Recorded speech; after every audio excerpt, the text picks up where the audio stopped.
Hello and welcome to And the Runner-Up Is. This week on the show, we're talking the 1991 Best Actress race at the Academy Awards, where Jodie Foster won for her performance in The Silence of the Lambs. But why did she beat fellow nominees Geena Davis, Laura Dern, Bette Midler, and Susan Sarandon?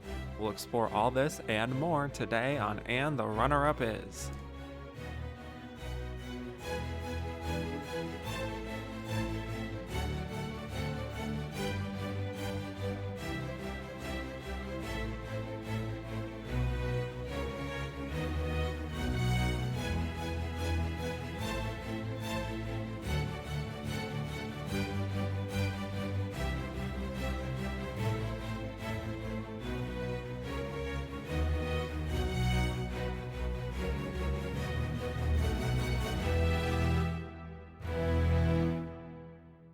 Hello and welcome back to And the Runner-Up Is. I'm your host Kevin Jacobson, here to talk about the 64th year of Best Actress at the Oscars, which covered the films of 1991. We'll be discussing how Jodie Foster won, why the losers lost, and who we think was the runner-up of this Best Actress race. And my guest today has actually been on this show quite a few times in years past, but this is his first time on the Best Actress series. He writes for the Numlock Awards newsletter.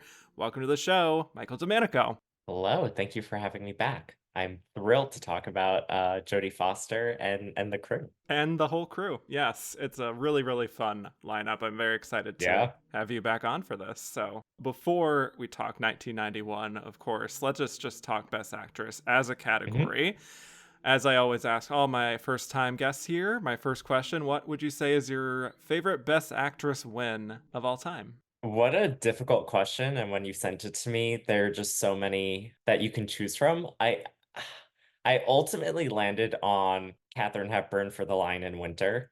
Yes. Excellent. There's just something about that performance that as soon as you put the movie on and she comes on screen, you can't look away from it the entire time. And of course, she is pretty famous for playing herself in a lot of ways. And she plays Eleanor Aquitaine as if she is Katharine Hepburn playing Eleanor Aquitaine. And there's something deeply beautiful about that. And I think out of her wins, it's definitely her best. But out of her career, I would say it's her best. And she's probably my favorite actress of all time. So I don't think it's super surprising that I eventually had to land on her. I was also thinking about, and it's funny because I listened to the episode with Joe Reed and he was saying all the ones that I was like, oh no, I'm just going to list the same women. But Julia Roberts and Erin Brockovich, of course, I'm a huge Julia Roberts person. I love these, for Best Actress, I love these big embodied performances where the star persona is also informing the character. And it's not like one is completely taking over the other. It's like they're working in concert together. And I think that that's true of Julia Roberts and Erin Brockovich. Cher and Moonstruck, another movie that Joe I know referenced. But Cher and Moonstruck is one of those two that I think that one's maybe a little bit more controversial because of the competition that year, because of Broadcast News and Fatal Attraction.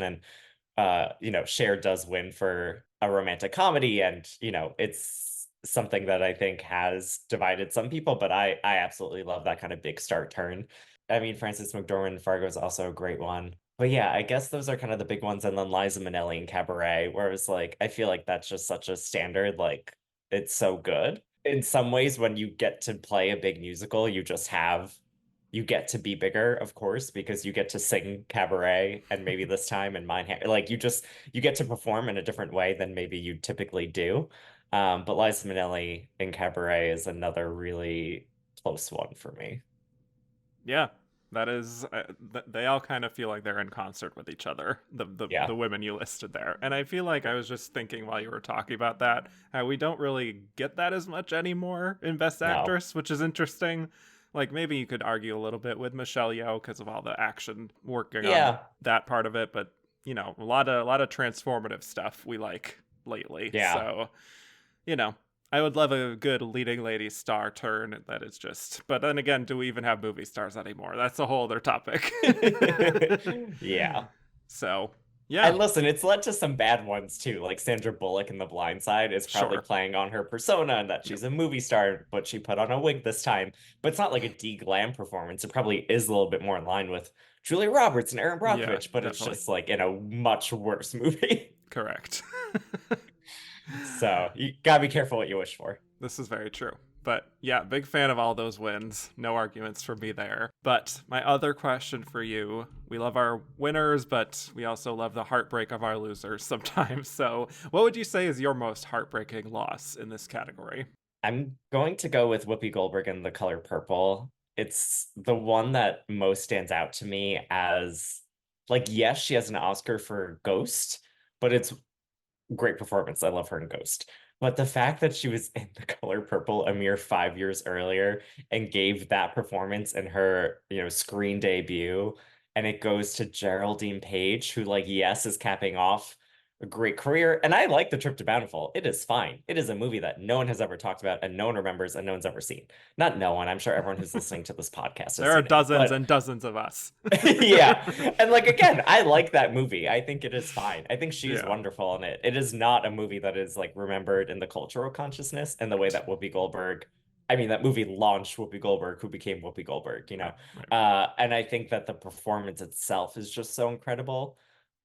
It's one of those Titanic performances that you would think that if she had won, a lot of people coming on would say like, "Oh, one of my favorite Best Actress winners is Whoopi Goldberg in The Color Purple." But yeah, for a lot of reasons, obviously went to Geraldine Page that year. And the other one that I was thinking about, but there has not been enough distance between, is of course my beloved Tar, and the fact that Oh. Kate Blanchett and Tar did not win.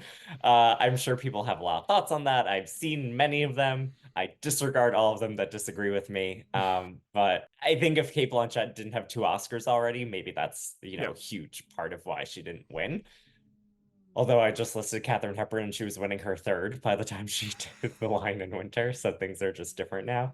But Tar is one of those other performances for me where it's like that is just it is crazy on so many levels and I think the movie being as good as it is helps a lot, but that's another one. And then in terms of someone who wasn't even nominated, Yeah. this is pretty recent, but Amy Adams for Arrival Of is just course. like it stings every time I think about it. I'm like she got nominated for like Vice or whatever, and then she doesn't get nominated for Arrival. I and win for I mean, it's just the whole thing is crazy. Yeah. Again, not really many arguments for me here. That is, I think, a new one that of someone mentioning Kate Blanchett because it is so recent, and I've been doing this Best Actor series since 2021, so it would make Yeah. sense that hasn't been mentioned as much. But I do think that is one that is going to be listed, even while Yeah. very much respecting Michelle Yeoh's win. Oh, sure. And I think that is an incredible performance too. It's one of those things where it's a shame that both of them came out in the same year because I kind of just Yep. want both of them to win Oscars for that, or they could have tied, like the aforementioned Katharine Hepburn and Barbara Yeah, let's Streisand. just do more ties. I Yeah, mean, we have why Thelma not? and Louise this year. It's like they could have done another tie. Exactly. Yeah. Well, on that note, let us get right into it. The 64th Academy Awards, the Best Actress nominees were Geena Davis in Thelma and Louise, Laura Dern in Rambling Rose, Jodie Foster in The Silence of the Lambs, Bette Midler in For the Boys, and Susan Sarandon in Thelma and Louise, with the winner being Jodie Foster winning her second Oscar here before the age of 30. Imagine that. So, before we break down these performances individually, would love to just know your overall thoughts on this lineup. There are three amazing performances in here, and then there are two performances that were captured on film and Oh boy. in movies. So Jodie Foster, absolutely incredible. And Thelma and Louise, it's hard to I mean, Geena Davis and Susan Sarandon are just so incredible in that movie. And they had I mean, Geena Davis had come off an Oscar win pretty recently. Mm-hmm. Susan Sarandon was about to like really enter her I just keep getting nominated. Eventually I'm gonna win one of these guys Right. phase, which culminates in Dead Man Walking. But they're so good in that movie. And it's just one of those films that when you watch it, you are like, oh, this was just everything at the perfect time. Like Ridley Scott, Kelly Curry, and these two actors, and Brad Pitt coming up as Brad, like the Yeah. timing of that movie is just so beautiful. And everything just works. And it's just these two incredible, incredible performances. And then I think Laura Dern and Rambling Rose. I love Laura Dern. I'm a huge Laura Dern fan. You can check out my Twitter, etc. I've dressed as Laura Dern for many a Halloween. I had never seen Rambling Rose until this podcast, You're welcome. and I've now seen Rambling Rose, and yeah, it is not something that I don't recommend it in any way, shape, or form. And then, of course, you have Bette Midler and For the Boys, which was not for this boy. And I was like, this is Um, not for me. This is against me. Everything about this is against me. There's horrifying old age makeup. It does that thing, which did you ever see The Matrix? I want to say it's called Resurrection, but yeah. it's the fourth one. Hmm. It's the one that recently came out. Yeah. You know how Jada Pinkett Smith has to play old in it? Yes. It's like what I kept thinking of watching this movie, where it's Yeah. like when people have to play old and they're like, "Oh, you know, old people, how they always shuffle and act really old." And I think that like one of the most delicious insights from Jenna Maroney in 30 Rock is just like you play old by wanting to be young. And I'm like, that's very accurate. And that is what neither of those women do in these movies, whether it's Matrix or For the Boys, where it's like, oh, I'm just gonna play this as old. Like this is old. I'm gonna have my makeup, I'm gonna be cranky. And it's like, the movie before that is not great, and we'll get into more of it, but it's like the performance is a huge miss for me. But the whole movie's in this, so I wouldn't blame her in like a silo because every person in that movie is doing the wrong thing at the wrong time. Yeah, lots of ups and downs in this particular category. Although it is worth noting, this is a fantastic group of actresses. And Oh, for that's sure. very much what I said last week as well, like true icons. But yeah, we have two films here that have clearly endured, that were hits at the time, and remain kind of like in the culture. I just love it when we have that in this category because that doesn't always happen. Yeah. I love that we have two co-leads from the same film. Imagine that, because it hasn't happened since. Yeah.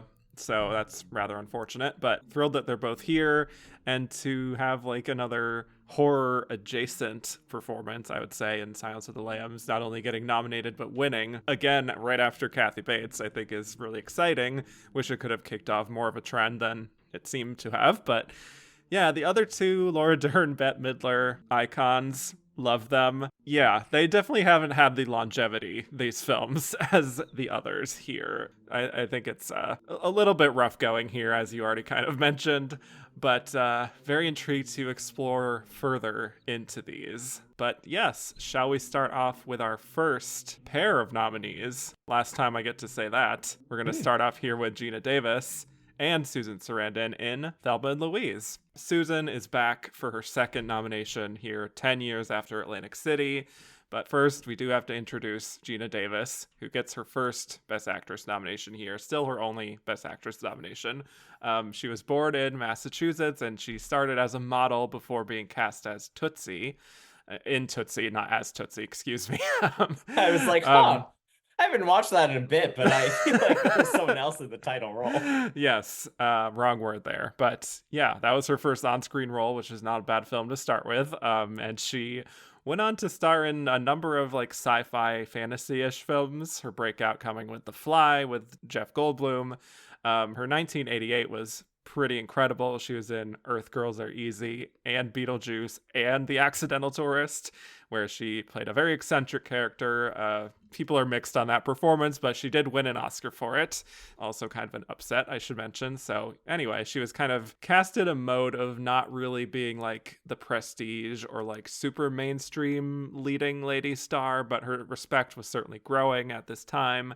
And it wasn't until Thelma and Louise that she was really afforded like stronger opportunities to lead films. Meanwhile, we have Susan Sarandon, who had a bit of an interesting decade in the 80s after Atlantic City. She was in The Hunger. She was in The Witches of Eastwick. She was in Bull Durham in 88, same year as Gina's breakout. So a great year for both of them. And that is where she really became a much bigger name, really fun performance there. So they're both, I would say, sort of in the B-list sort of range around this time. And then Thelma and Louise is really big for both of them and really kind of elevates them. But Worth mentioning, they were not the first choices for these roles. Every actress in Hollywood who read this script wanted to be a part of it.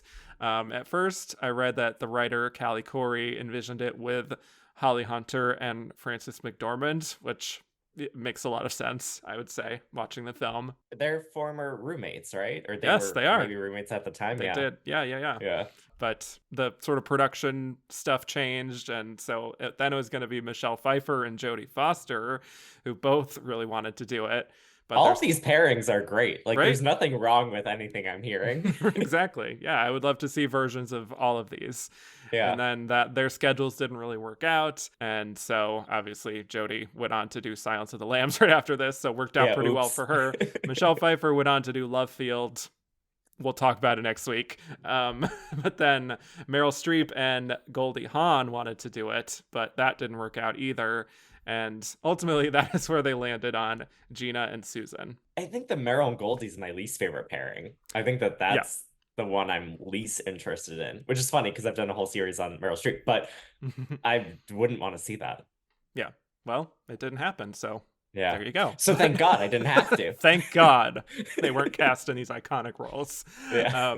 But yes, all that said, Thelma and Louise is about two best friends, Thelma, played by Geena Davis, and Louise, played by Susan Sarandon, who intend to take a weekend vacation to a cabin in order to escape their lives. Thelma is a housewife who deals with abuse from her husband, Daryl. Louise is a waitress in a relationship with a traveling musician. Both are kind of restless to get out of this town, and when they stop at a bar, a man nearly rapes Thelma, and the situation escalates to the point of Louise shooting the rapist and killing him. And from there, they just become fugitives and try to escape to Mexico while the police try and track them. Also, along the way, they do meet a handsome hitchhiker, JD, played by Brad Pitt. Louise's boyfriend comes around to deliver them money, and then from there things just kind of go from bad to worse, which we'll talk about. So yes, let's talk about these two greats, Geena Davis, Susan Sarandon. Just thoughts on the two of them overall in their careers and these dual performances here.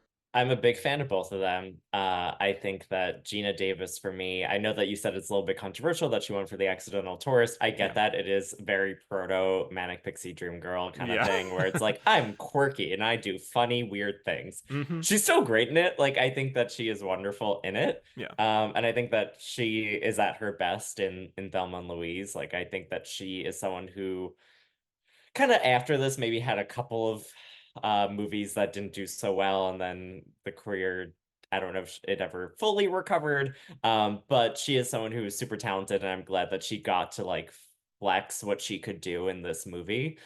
Susan Sarandon has obviously had a little bit more of a runway, and I think that she is someone who there's just something about like by the time Bull Durham came around that I think, like you said, really just supercharged her and her screen persona in a way that, like, yeah, it's a little bit there in Atlantic City. Rocky Horror, well, not that those aren't good, but it's different. Like what she's doing 15 years later, post Rocky Horror, 10 years later, post Atlantic City, is just better. Like I think that Bull Durham is really a turning point for her where things are a lot better and she feels very natural in this leading role. And it feels a little bit less studied and it feels a little bit less. I feel like in Atlantic City, the thing that kind of sticks out to me is, of course, she's opposite Burt Lancaster, but she almost feels a little bit like new kid energy in that movie, which she's supposed to in the plot. So maybe that's part of it, but she just never feels fully confident in that role in a way that, like, here she's just fully confident and just embodying herself. So I'm a big fan of hers, and I think that kind of her run in the 90s is pretty great. But she's continued to do good work. I even liked, like, she's great in Solitary Man. She's great in The Meddler. Like, I just think Susan Sarandon is someone that maybe, yeah, she had that jump start in the 70s, but I think really came of age in the 80s and 90s. And you can really just see her becoming Susan Sarandon. And I think that she's continued to just be a really valuable addition whenever she's in a cast. Yeah. No, I totally agree. I mean, I've already kind of shared my thoughts on Susan on that 81 episode, but just to talk about Geena Davis is someone who I grew up really liking. Obviously, she had like The Fly and Beetlejuice, A League of Their Own. Oh, so good. Even like Stuart Little I watched, and I was just like, she was kind of like very present in my childhood, and I just kind of enjoyed her kind of as like that quirky but also sort of earthy presence, I guess. Her voice is so resonant. I love her voice. And I also love just what she's done with like, gender studies that she kind of established with her institute to try and sort of center stories of women and girls in media. And then with Thelma and Louise, I think she really entered this really exciting new phase in her career and her life. This was a big turning point for her. I was reading a little bit of her memoir earlier, and she looked up to Susan a lot when they were making this film. She actually talks about being like a person at that time who felt like she really had to sort of stifle her opinions and was very self-conscious about expressing them, just fearing that she'll just be rejected or, retaliation from men, basically. And seeing Susan be very bold and upfront with her opinions during the making of the film apparently really had like a very profound effect on her. So I love that there's a little bit of a meta layer to the film, just kind of considering that with how we're seeing Thelma really coming into her own over the course of the film. And I just love how she manages to not seem like a two-dimensional kind of character when it could be so easy to do that. If you're the person in the pair who's like a little bit more naive than the other one, you could really play up the kind of like dumbness, ditziness of it. But I love that about her performance. And with Susan, I think she's got that perfect sort of grit in her that makes Louise so tough and feisty, but also sympathetic in how you see in these like almost like faraway glances that she has sometimes, that she's been through quite a bit of trauma in her past that she doesn't want to talk about. So yeah, I think this is probably my favorite performance of Susan's and Geena's, really. But the script is so Yeah. well written that I'm sure both of them were like, oh god, this is my big opportunity to really do something, and they did. They did it. They Yeah. did the thing. Yeah. Yeah. Susan Sarandon in this movie just has this very and like she's very intoxicating in this movie. And there's just something that's very I don't even know how to say it. There's something just very almost sensual about it, where Yeah. even just her like smoking the cigarette or like in her little waitress outfit, or the way that she kind of bosses Thelma around, or she takes charge of things. Like there's just something about her that's very alluring. And she's not necessarily because she's not the one who runs off with Brad Pitt, like, right? She's not the one that's kind of awakening to like the possibilities of the world. But she is someone that has closed herself off in a way that's maybe different than Thelma, but has still closed herself off and has like accepted this kind of rote life where she's not having a lot of excitement. It's different than like her relationship with her beau is a lot healthier and cuter and sweeter, and is actually like a great emotional core to the movie. But it is still like this performance where you're just like, I want to be led by her. I want her to drive me to Mexico, but not go through Texas. And I'm not gonna question her. Like I'm just gonna let her yell at me and tell me that that's just how we have to do it. And she just commands this authority in this like really incredible way. It's this authority that never feels like she's just yelling, or she's just like, it feels like even if she's mad, she's kind of bringing you into her side. And there's just something amazing about the performance that like I think that that's just her persona coming into the role a bit, but you just Totally. hear that voice and you're like, I kind of like I want to lean in and hear a little bit what she's saying, because she has that weird kind of sultry voice. Yeah. And it's just really, really great. It feels like she knows what's going on. Yeah, she always feels in control, even though Yeah. she is the one who basically spirals them out of Yeah. control. Ironically. Yeah. I would love to have that kind of cool that Louise has after everything Yeah. that she goes through here.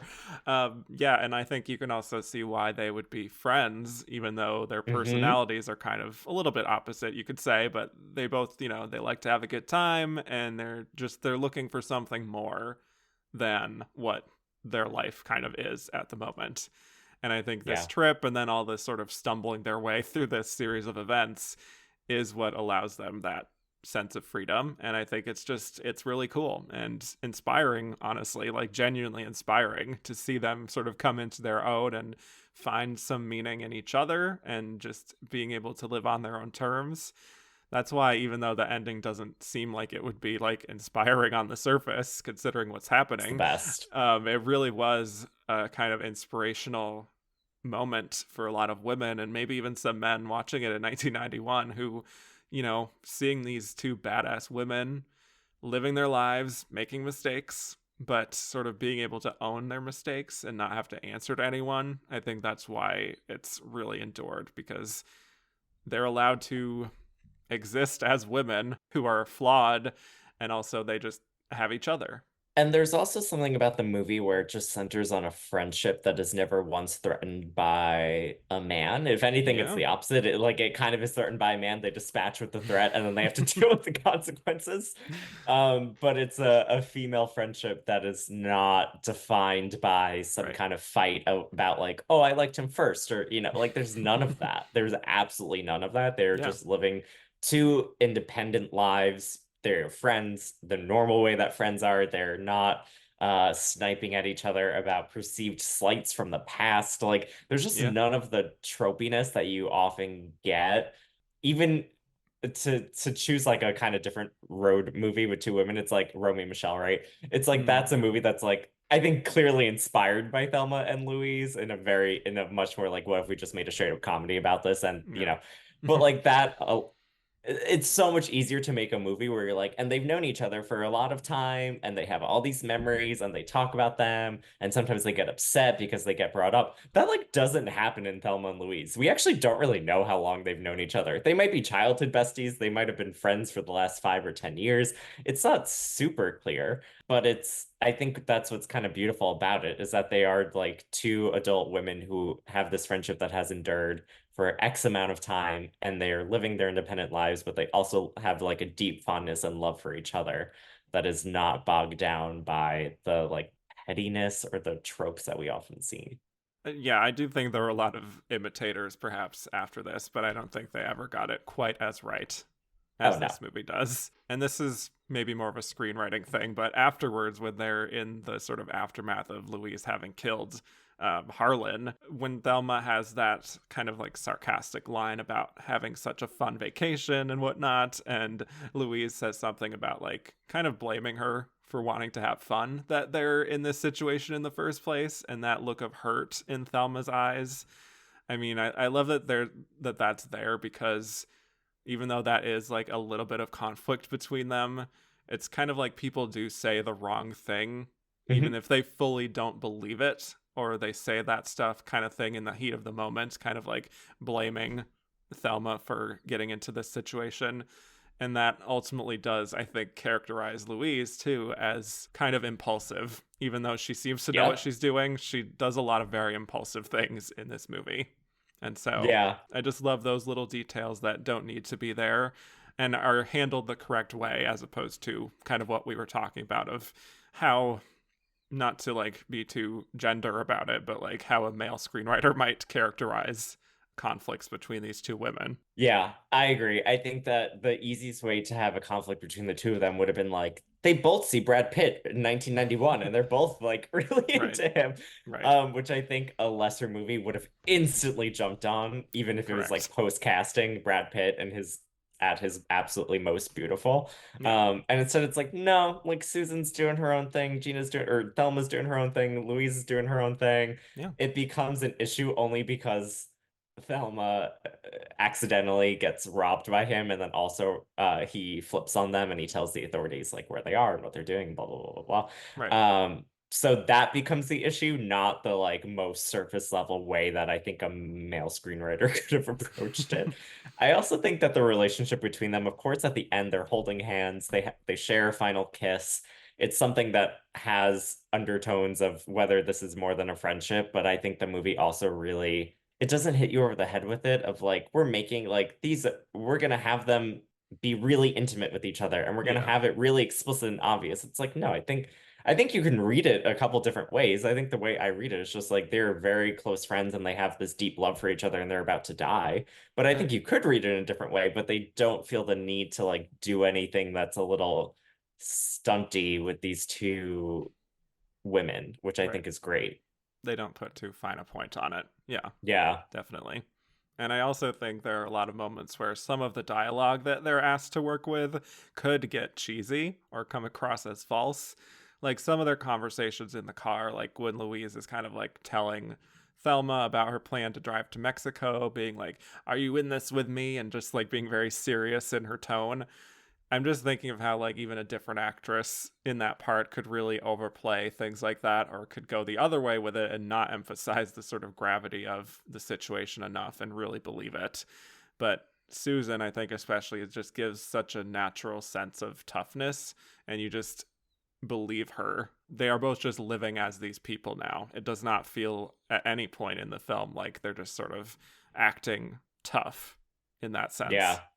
And I think that something that also helps them both is that I think that they both have a really good comedic instinct and know not to go overboard with it. And I Mm-hmm. think the scene where they get stopped by the highway patrolman guy and they like put him in his trunk and they just keep being like, hey, like, I'm sorry about this. Like, we like, and then she's like, shoot the radio. And she's like, no, the police radio, Louise. I think there are a lot of great moments. And I think one of my favorite lines is when he's getting into the trunk, of course. And he's like, oh, I have a wife and kids. And she's like, you better treat your wife nicely. Like, my husband didn't treat his wife nicely. And look at me Look how I now. turned So, out. Yeah. yeah, look how I turned out. And I think that that's just one of those moments where they don't go like super big on the comedy, which I think helps them a lot. I think a lot of the comedic moments are pretty dry. Yeah. I think also something I was texting you about is I think my favorite moment in the movie when Thelma calls her husband and he says like, "Oh, hi Thelma," and he's really perky to hear her after, we see the way he treats her and he's horrible to her. And she Mm-hmm. just hangs up and is like, "Yeah, he knows. Like the cops are there. Like he's definitely tracking us." And that's all it takes is just one. And the movie itself doesn't play it up either. It's a very restrained, dry kind of humor throughout. It's so smart. I love that. Speaking of great line reads, I did want to just pinpoint another one, which is the morning after Thelma has sex with JD, and she's just basically had the ride of her life by Brad Pitt in 1991. So she's just like a renewed person, just walking into the diner at the end to meet Louise, and she's got like the morning after sex hair and whatnot. And Louise just being like, either you're crazy or you're on drugs. And Yep. Gina's line read of, well, I'm not on drugs, so I must be crazy. It's so funny. Just such a gifted comedian. I do love watching Thelma kind of, again, becoming more into her own. Like when she is calling her husband, who just gets upset all over again and says Louise is like a bad influence on her. And she just tells him to go fuck himself. Another Yep. great punchline. But, after she picks up, or they pick up JD, it feels like she does have a tougher sensibility over time. And they talk about how her husband's an asshole. And she's just like, yeah, he is an asshole. Is finally kind of like coming to accept these things and just feel okay saying them. And also, of course, the moment when they do spot JD on the side of the road and she gives Louise like the puppy dog eyes to get her to pull over and pick him up. And then she starts like panting like a dog. Yep. Like such a great choice that I think feels so specific. Also, it like sort of showing how women can be just as horny or like crass as men, right? Even though we barely ever actually see that in movies, especially at this time. Yeah, like viewing Brad Pitt through a much more female gaze, which, Yeah, like, listen, Brad Pitt was sometimes subjected to throughout his career. I would say it's probably not the first or last time that it would happen to him. sure. But I think there's something that's just like he's so like pretty in this movie, Hmm. and he's not particularly rugged. He's mostly just pretty, like he's He's a very pretty boy. pretty. Yeah. Yeah. And I think that that's something that's like really fun about it too, is that it's not like, oh, and she's gonna meet this like really rugged guy. She meets the rugged guy at that bar and it goes horribly. And that's kind of the catalyst for the rest of this movie. Then she meets someone that's like much more has this much more feminine quality to him. And that's the one that she chooses to go with. And like, yeah, does it bite her in the end? Sure. But like to just read it for what it is in the moment, it's just like the her choosing this guy that's, he's kind of this wannabe Robert, right? Like he's this like Hmm. two-bit guy that you can tell gets by a lot on his looks and a lot on like the charm that he has.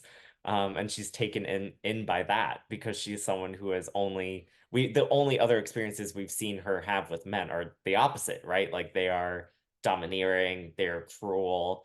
They're perhaps violent, and I think that that is something that like he's such a beautiful contrast to it, where they just make him seem like this angel that's kind of fallen down, and it's this fallen angel, so he has his flaws, but you know he is this angel in a way in this Yeah. movie that's really really fascinating.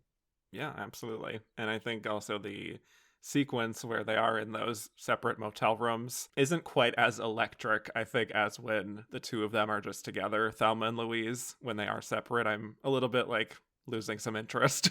But I think that's also where Susan certainly shines in really sort of creating this portrait of someone who is tough but fair, you know, her boyfriend coming all this way to propose to her and she's not wanting to do that, but she doesn't react in like anger or too much surprise. Like she still appreciates him.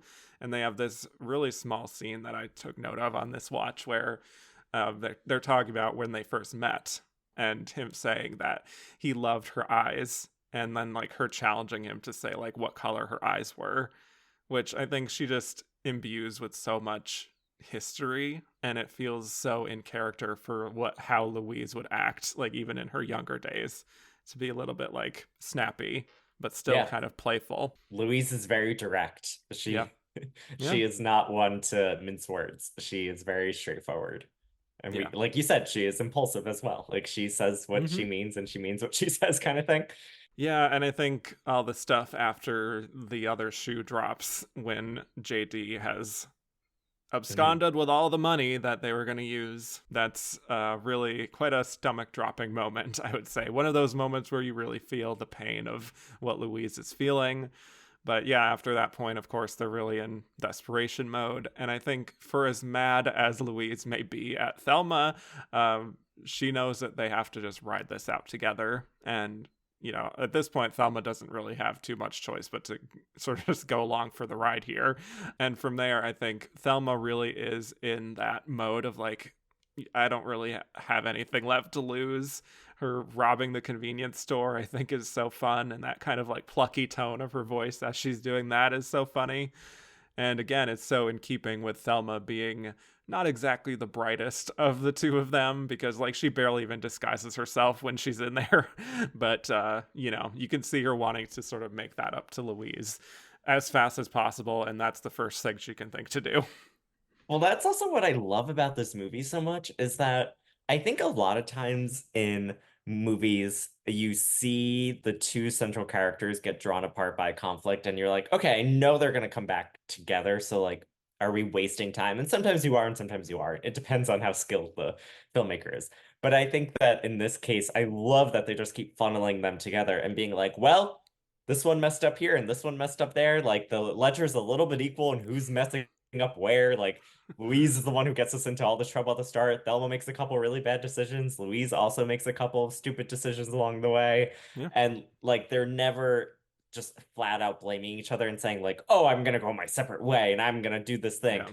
Like the movie is like it keeps raising the stakes where it's like you guys better stick together because you have a much higher chance together than you do apart. Like you're Right. messing up in your own unique individual ways, but you are also bringing things to the table that the other is not. So you might as well just keep pushing along. And yes, you're going to have these disagreements, but like it's better to go forward together than it is to do the artificial, like we break them up and then they meet at a motel later and they're like, oh my God, I missed you so much. It's been so, like they Yeah. don't do that silliness that I think a lot of these movies tend to do.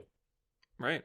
Totally. It does feel like a genuine friendship, you know? Yeah. And I love also from there it feels like, you know, this could be one of those films where things just escalate the tension as well as the comedy, but I do feel like the film kind of does earn its more dramatic Oh, conclusion. totally. There's a few scenes that I just love from the both of them after they've really just they're past the point of no return. There's this brief scene where it's nighttime and Louise pulls over and just gets out and sort of is just like looking around Yep. at the land. Not every film with this kind of plot would take the time for a small little pause in the action for something like that, but there's something just about the look on her face. It just shows how much I think she feels this empowerment and this sense of freedom after going through all of this, even after all of the mistakes that have piled up around them. There is also that feeling of just like here I am out on the open road, and now I have to kind of like appreciate that in as much as I can, even with the circumstances. So that's a great moment for Susan. And then for Thelma, I think she says something about how, something's crossed over in me and I can't go back. I feel awake now. And she just feels that empowerment in being able to chart her own path and own her mistakes, but it's all on her terms. She doesn't have to answer to anybody. It's just her and Louise, and that's all she needs. And she also, I feel like Geena just takes on more of a confidence in her posture and this sort of carefree sensibility that's just cool. They're just a couple of cool ladies. Yeah. And And it's I earned. think, Again, it's earned. It doesn't feel like posturing. and something that you're touching on there too that we haven't even gotten to is just Mm-hmm. how beautiful the movie is in terms of like the So beautiful. cinematography and the fact Yes. that they're just driving through the American Southwest. And it Mm-hmm. really does feel like you are in a lot of ways at the edge of the world, right? Like they're Yeah, not coming totally. across that many people. They're on these long stretches of highway with just like these canyons and rocks and everything that's just so, it's just so different from where we start the movie in this small little town where everything's very cramped. The house that Thelma's in at the beginning when, she's yelling at Daryl to get ready and he's like, don't holler at me in the morning. And they're in this very confined space that feels pretty dangerous. Mm-hmm. And then Louise works in a kitchen where there's a million people coming in and out. I think she's at a diner and there's, she's one of the waitresses and Yep. it's just constantly packed. And even that first night when they go to that, whatever, that bar thing Mm-hmm. that they go to. I Yeah. don't know what that would actually be called, but they go to that bar where they do a lot of like coordinated dances. Line Um, dancing. Yep. yep. You know me, I love my Arkansas line dancing, but It's the best. even that is a very crowded, like we get a lot of almost like claustrophobia in the first couple of scenes, and Yeah, that's then by actually a the good point. time Yeah. they're here, it's in this like big open expanse where there's no one but them on the road for miles and miles and miles. And there's Mm-hmm. something very liberating about that too. And you see where these two are coming from of like, there are no people. We could probably make it. Like people don't exist anymore. It's just Thelma and Louise. It's just us Yeah. in our car. It's us against the world. Yeah. I think that's also just a beautiful as the movie goes and you get into these wide open spaces. Just obviously a great metaphor too for their own liberation, but just jaw-droppingly beautiful. No, absolutely. Yeah. Such great use of the environment. And speaking to, like, again, more of a comedic scene that's kind of spliced in between is the runner with the trucker who keeps harassing them on the road. And then them finally getting back at him and just totally wrecking the fuel tank on his truck is incredible visual, which again they only could Yep. do once because that is an incredible stunt that they have to pull off there. But they both play it with such like a Bonnie and Clyde kind of coolness that I love. It's a hashtag Oscar cheer moment for me. It It's just doesn't like, beat the Flash breaking the sound barrier for me okay, personally. well, that's it. Nothing Yeah, will. yeah, no, Uh, unimpeachable.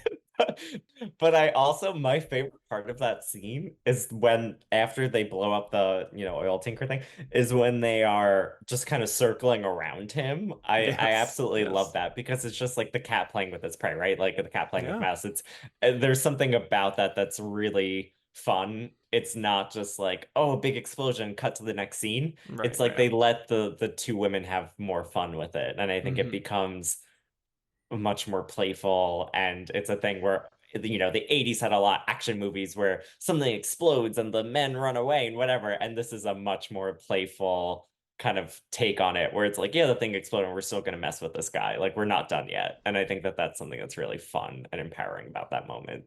Absolutely. Yeah. And we, of course, already have talked about the ending a few times already, but it's just The such an best. incredibly poignant moment between the two of them that they share. Just the facial journeys from both of them as they're realizing what they kind of just have to do in order to retain that feeling of liberation and truly just go out on their own terms, I think is it's It's just amazing. it gives me chills honestly every time I I watch know. it. I'm thinking about it and I have chills when Thelma just turns her and she's like, let's just keep going. And the Hmm. slow realization of Louise being like, oh, okay, Yeah, I get what you mean by keep going. And you're like, ladies, I love you ladies. guys. I love you Yeah. guys forever. You want to be friends with them, maybe in different circumstance than this, but Yeah, I you mean, know. like, maybe. I don't know if I'd want to be friends with them right now, but maybe five Right. years earlier. Yeah. Sure. Yeah. They've become a little bit violent. Just a tad. Yeah, but the two of them are so fantastic together and just individually in their performances. And that is what I think makes it a little bit difficult to even distinguish one from the other as being like more deserving than the other in terms of like, what we're talking about here, sort of like an Oscar discussion. But I'm just glad that they both, first of all, campaigned and lead, because nowadays that absolutely would not happen, which sucks. But I just love that they were both acknowledged for their work, and it didn't feel like, oh, one is clearly better than the other. It's truly like best joint performance is the kind of thing that I want to give them. I think it's the best possible world that they're both nominated, but neither wins. Because if one of them wins, you're like, if you watch this movie and if it's Geena Davis or Susan Sarandon, you'd be watching and be like, yeah, I guess, but like they're Yeah. both really good. So I think it's almost the most perfect distillation of it is that they both are nominated. Yeah. And I will also note on that part of it that Geena Davis in her memoir talked about how Susan Sarandon at the Oscars told her in the audience, if I win, I'm taking you up there with me. Aw. So, yeah, I think either And way, Geena it's. Davis was like, if I win, I'm not taking you up with me. This is my second Oscar. I did it all myself, to Yeah. quote Allison Janney. Yes.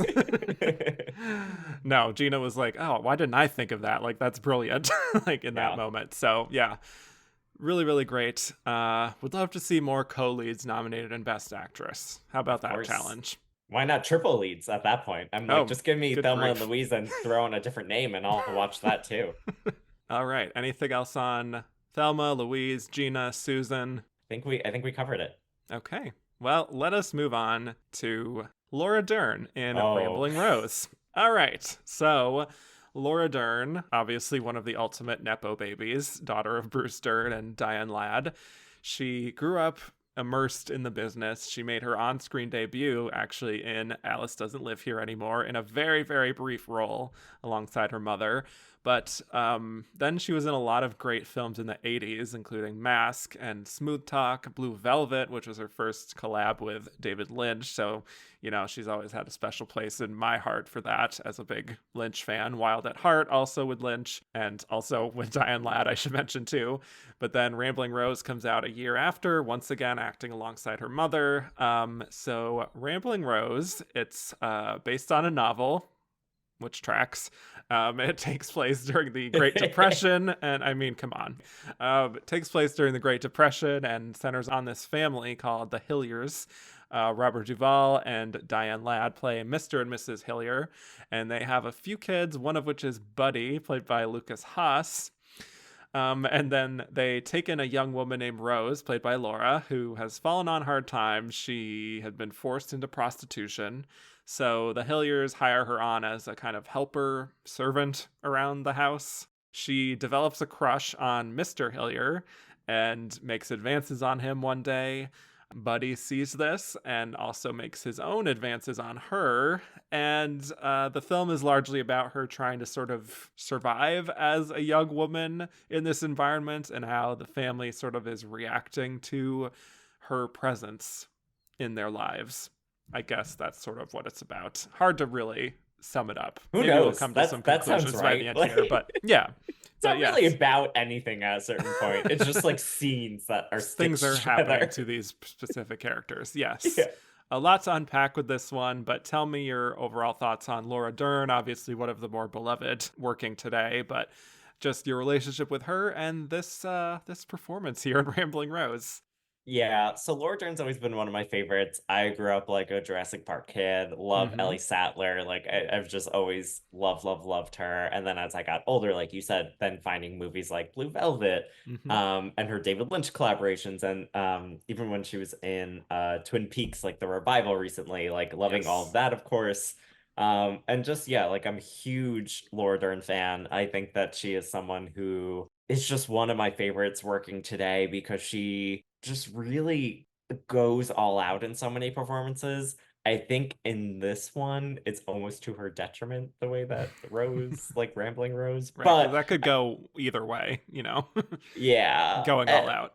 yeah, and it's something that's like really amazing in like Big Little Lies and Enlightened. Um, Surely.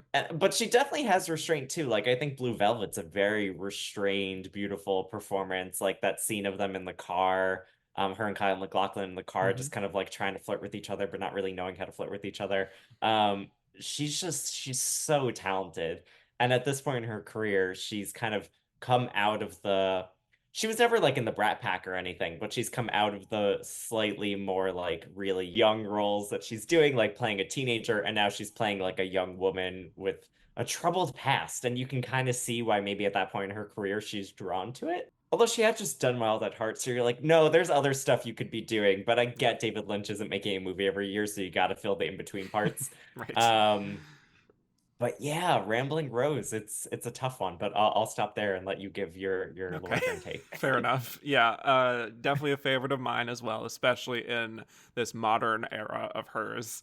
Does definitely feel like she has had this great sort of renaissance period that Hmm. feels like it kicked off with Enlightened, and then she gets that Hmm. Oscar nomination for Wild. And then, the late 2010s period with Big Little Lies and Marriage Story and Little Women, the Twin Peaks revival, like you said. There was a real, like, Laura Dern fever in, like, specifically 2019. It feels like it was, like, peak Laura It Dern. peaked. Yeah, yeah. Feels like it's quieted down a little bit, but I love her enthusiasm, the way she really brings so much energy to her roles, like you said. I do love whenever she's working in the more comedic, sort of satirical mode, like in Enlightened and Big Little Lies, playing those It's her like best. high powered women who are like a little too intense maybe for the people around her. And at this stage in her career, this Rambling Rose era, I think she's very much still in an ingenue period. I do like her in things like Blue Velvet and Wild at Heart, which she brings so much sincerity to, but I do kind of prefer some of her later work personally. I think this film is a pretty unpleasant watch that feels like it wants to say something more than it actually does about women's independence and freedom and all this stuff. I just think there's kind of a world of difference, though, between this and Thelma and Louise when it comes to that sort of thing. It ultimately kind of feels like she's more of a symbol for this family than a person. And I She's not think, a character. She's right, not a human being. yes, right. That's the problem, I think. And maybe that's part of the point a little bit, but the fact that she's kind of like tossed around and not really valued, like that's kind of the thing. But I really don't get a strong sense of who Rose actually is. I think it's a lot of her just being sort of wide eyed and innocent and naive, and she's got the accent, and also she's over sexualized. And I don't think the film really takes the time to really get to know her. So I feel like Laura can only do so much. The movie just doesn't take her seriously. It in a Right. really weird way. You think you go into it that it wants to because you're like, oh, okay, like we're gonna have this really, she's going to be the person pushing us through this movie. But the movie is told through the eyes of Buddy or whatever, Lucas Haas. So it's told Yes. through the eyes of the 13-year-old kid that she comes to live with. So maybe that's the limiting factor that really hampered it. Like the perspective is pretty bad throughout, and that character, we can get into Yeah. whatever with that character. I also Hmm. have a bone to pick with you. I was watching this movie, when I saw Robert Duvall come on the credits, I was like, are you fucking kidding me, Kevin? How many times has like a Max Sledge from Tender Mercies or like a Max Sledge wannabe character, in this case, Mr. Hillier, like how many times have I had to endure this for this podcast? Like when I saw Robert Duvall, I almost just noped out and was like, I don't know if I can do this one. It's him again in this like Southern milieu, and he's terrible in it. And the movie itself just never breaks free of wanting, like you said, it feels like it wants to say something really deep about like sexuality and women's independence and all that kind of stuff, especially at a time when, because it takes place in the past, it takes place during the Depression, like Right. especially at that time, like it really Hmm. wants to have a statement, but the statement never comes. Like it literally just never comes. And Hmm. it makes Rose into this weird like wallflower in her own story, and you think Yeah. you're gonna get more of her, but it's like everyone's making decisions around her. And to go to the end quickly, I know we'll go through more of this, but to go to the end quickly, I think the Hmm. end is one of the weirdest parts where, much later, Buddy has grown up and he is visiting his dad, played by Robert Duvall in Old Man Makeup, and he's like, "Dad, like, where's Rose? Like, can't wait to visit her." And he's like, "Oh, Rose is dead." And you're like, "Oh, okay."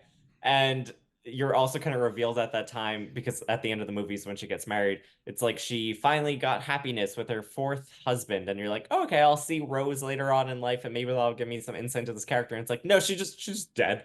She's died.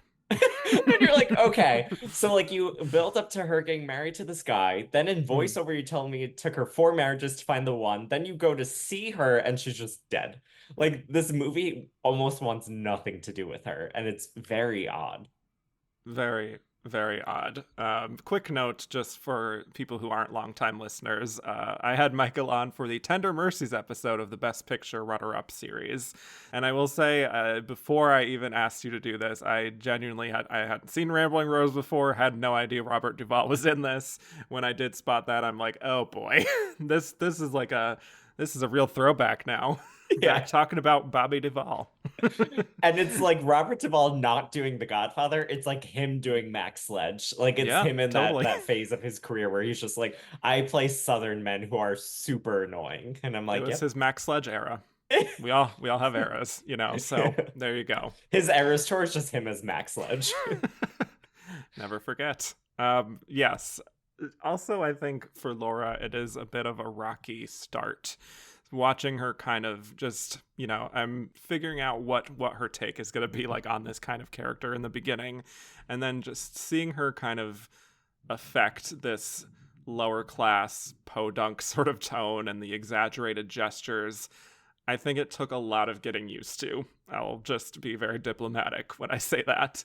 But I do think there is also a radiance that she has, partly assisted by the lighting, to be honest. But there's kind of like there's a generous spirit that I think Laura Dern has in a lot of her roles, just as an actress, when she's just very warm and very able to easily connect with others and with her co-stars. And I do think that part of it really comes through, especially with Diane Ladd, obviously, as we see her kind of like looking up to, this woman who is writing this master's thesis. I feel like that doesn't really fully get explored either, Doesn't pan but out. Doesn't go yeah, anywhere. right. And she has some line where she like compliments her big brain or something like that. I think those little moments are clunky, but she does exude a lot of warmth and sort of just like curiosity about the world, because it's suggested that Rose definitely did not have a positive female role model to look up to in her life. So that element, when she is playing off of her mother, I think is kind of sweet for as sort of hokey as it can feel at times. I think the stuff with Diane Ladd is the best stuff. Like, I think that Yeah. character is the one who's kind of the most interesting. Hmm. She is someone that, is very educated. She is still pursuing her education. She is someone who kind of at the end has this kind of when she stands up to Robert Duvall and the male doctors who want to give Rose a hysterectomy because they're Mm. like, she's an nymphomaniac. We're just going to take out her body parts. Yep. She's the one who kind of stands up to them. So I think that character is genuinely the most interesting. I think the scenes with her and Rose are the most touching. Yeah. I think that Laura Dern is both miscast and also the movie falls apart without her because you kind of need a Laura Dern type in this role. I think it's Yeah. just the fact that the movie doesn't know what to do with the character, and Laura Dern never quite finds what to do with the character either. And it's not for lack of trying, but it's just that I think the movie, kind of like how we talked about how Brad Pitt is viewed in this like female gaze, and this in this movie, you're like she's defined very much because of the perspectives of the movie by the 13-year-old buddy, by the older buddy looking back, and kind of by Mr. Hillier, who's in Yeah. charge of her when she's there.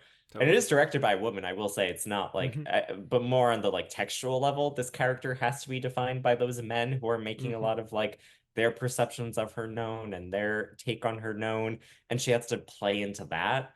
And without Laura Dern, I think it falls apart because, like you said, she is this very generous spirit that you Yeah. can see is just someone who's very endearing. It's also like can she really do a Southern accent? That's part of it. But also like it just doesn't make sense. Like she doesn't seem to fit in this movie or ever find her footing for who this character Rose is outside of like all of these men defining it. Yes. And I hate to say it because, I've talked a lot about examples in doing this Best Actor series of actresses who play Southern rural women and feeling like it doesn't feel super condescending what they're doing of like Hollywood star doing something Southern. This one a little bit does. Yep. So this one definitely feels like Hollywood actress from California is affecting a Southern affect that just does not work. Like this is not Sissy Spacek, No. who is the ultimate one who could do a role like this, I think. Maybe she was a little too old at this point in her career to have done this, but do Rambling Rose in 1976, and I think Sissy Spacek could probably own this role pretty well. That's an amazing, yeah. I think that that's an amazing, otherworld casting of this. Like you said, like Yeah, 1991, probably not the right time, but if she did it around the time of Coal Miner's Daughter, it's like, oh right. yeah. Like this movie would have maybe not been great because I'm guessing that a lot of the issues maybe have to do with the source material, which is a Yeah. book written by a dude. And I think that that's maybe part of the issue is that this woman character just never gets fully fleshed out beyond the confines of what a man imagines. But Hmm. I think that Sissy Spacek would have made it less condescending to the audience because you are kind of watching this movie and you're like, there's just something where you are not fitting the setting of this at all. Like, Yeah. and part of that you can kind of see is maybe the point of casting Laura Dern is that Rose is very different and outside to all these people. But then when it comes down to even the more technical performance aspects, like just the line deliveries and how she talks, you're like, ooh, like that is a choice and that is the wrong choice right now.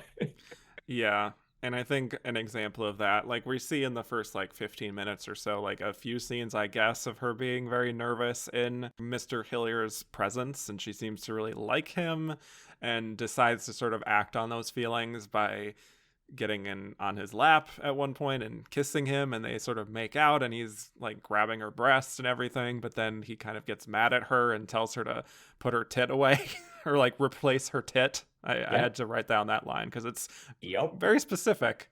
Wild scene. I do think she kind of overplays that whole thing when she's like explaining why she feels this desire for him and everything.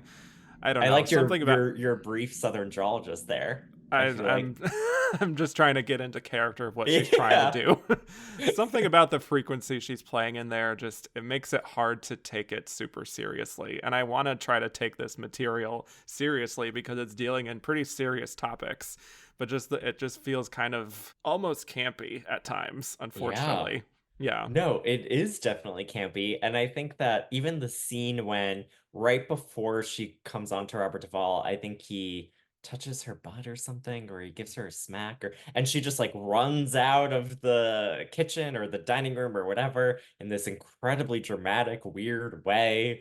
And you're just like, what am I watching? And when she comes on to him, you're like, oh, was that you being into this? Like, what's happening?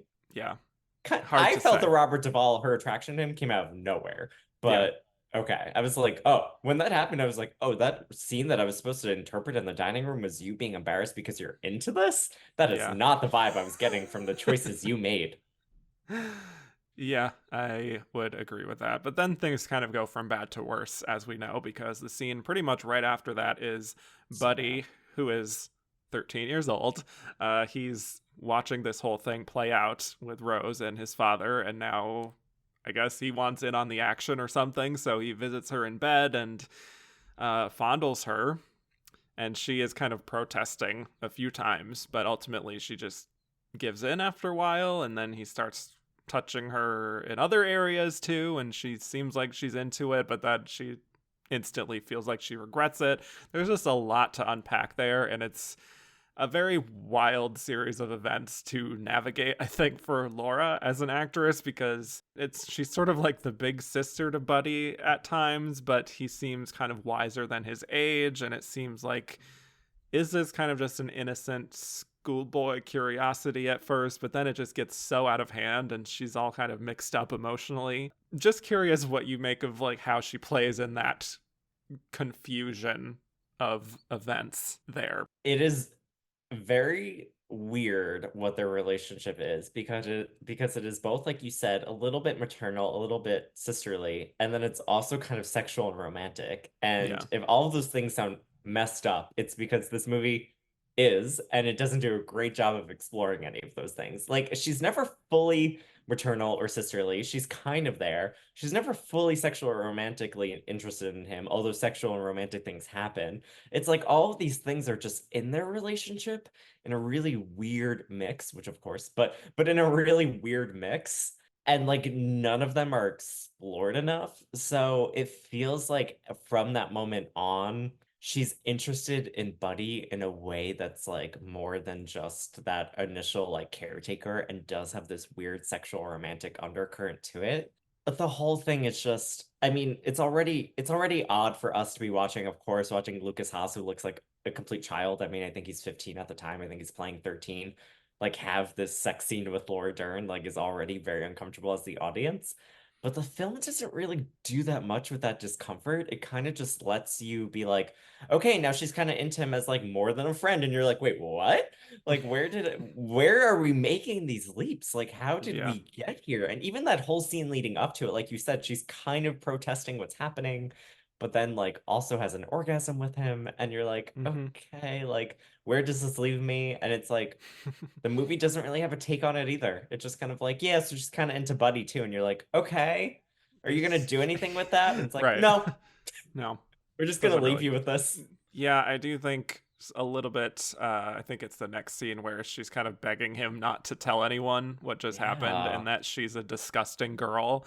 I was very struck by that scene, just in how, like, she really seems to have such little self worth, which doesn't feel great to watch, but I suppose does track with her character as it's been established up to that point of just feeling truly, like, worthless and that she doesn't have anything to give other than her body. Mhm. Like, again, a lot of this makes sense in theory. I just feel like in execution it doesn't quite have the effectiveness that it's intending to. And there's something that's like, because the movie doesn't ever really come back to fully reckon with their relationship. I think kind of Oh, toward yeah. the end when she gets married and then they're, Buddy and his family are driving off and he's crying, you're kind of like, there's something about this that still feels weird because the way that Mm, he's viewing her is not just like this woman who meant a lot to us. It's like there's also like weird sexuality tied up in this and romantic feelings tied up in this. And it almost feels like in some senses that he's giving her away in the way that a father does a bride sometimes. Like there's just all this stuff to unpack that the movie just like completely glosses over and it just doesn't want to engage in after some of the stuff. that is the part of it when I say you can tell that this is based on a book. That is what I mean. Is Yeah. that it feels like we took a lot of the events that happened in the book, but the connective tissue is not there. Yeah. That's a little rough. But I feel like even from there, it feels like, again, it becomes about how other people feel about Rose rather Hmm. than Rose herself. Like, we get all these debates about her morality, and, we have the two of them, Mr. and Mrs. Hillier, sort of arguing about whether she should stay on the farm, considering she's starting to, like, sort of attract attention from these local men who are encroaching on the farm and whatnot. And it just feels like there's not a whole lot for Laura to do, sort of. And soon after that, she gets pneumonia, and that just kind of lays her out. And it's just, I don't know, she's developing, I guess, like an affinity for the doctor, which again is, I'm not entirely sure what we're supposed to take from that either. Is she just being a very trusting and sort of innocent person, but people in the movie kind of feel negatively about this doctor? I don't know. I just, again, don't know what I'm supposed to latch on to when I watch this. Yeah. It's a movie that doesn't have like an actual anchor. Yeah, And that becomes the issue is that it wants to kind of be about Rose, but it's actually about what people think about Rose. right. They're using Rose as a means of sort of debating how they feel about all these things. And not particularly interesting debates. No. Like you're not really sure why watching in 1991, which of course is not, 2024. It is different, but it's also not 1940. Like you're watching and you're like, what am I supposed to get out of these debates? Like there's nothing that interesting being said. It's not even at the height of like the second wave of feminism. It's like 1991. It's like at the tail end. Like there's just something really weird about this movie existing both at this time, literally when it comes out, and also at this time that it's set in, like what it would be Right. trying to comment on now. Like it just, and it feels like it's not actually commenting on anything. And I think the book maybe came out in the 70s, which maybe makes like a tiny bit more sense, but Hmm. it's still like, yeah, you're just like, none of this is really adding up to a coherent message or theme. It's just adding up to like a character study that forgets to study the character. Well said. Yeah, I think that's it. I did write down one funny line, though, that Go I for it. just made note of. There's a point towards the end where they decide to just send her to a farm. And, Like a dog. right. And Mr. Illier says something about, like, it isn't a farm, it's a dairy establishment. And she just bursts into tears. Very relatable, first of all, just having to be like, oh no, I'm being sent to a dairy establishment.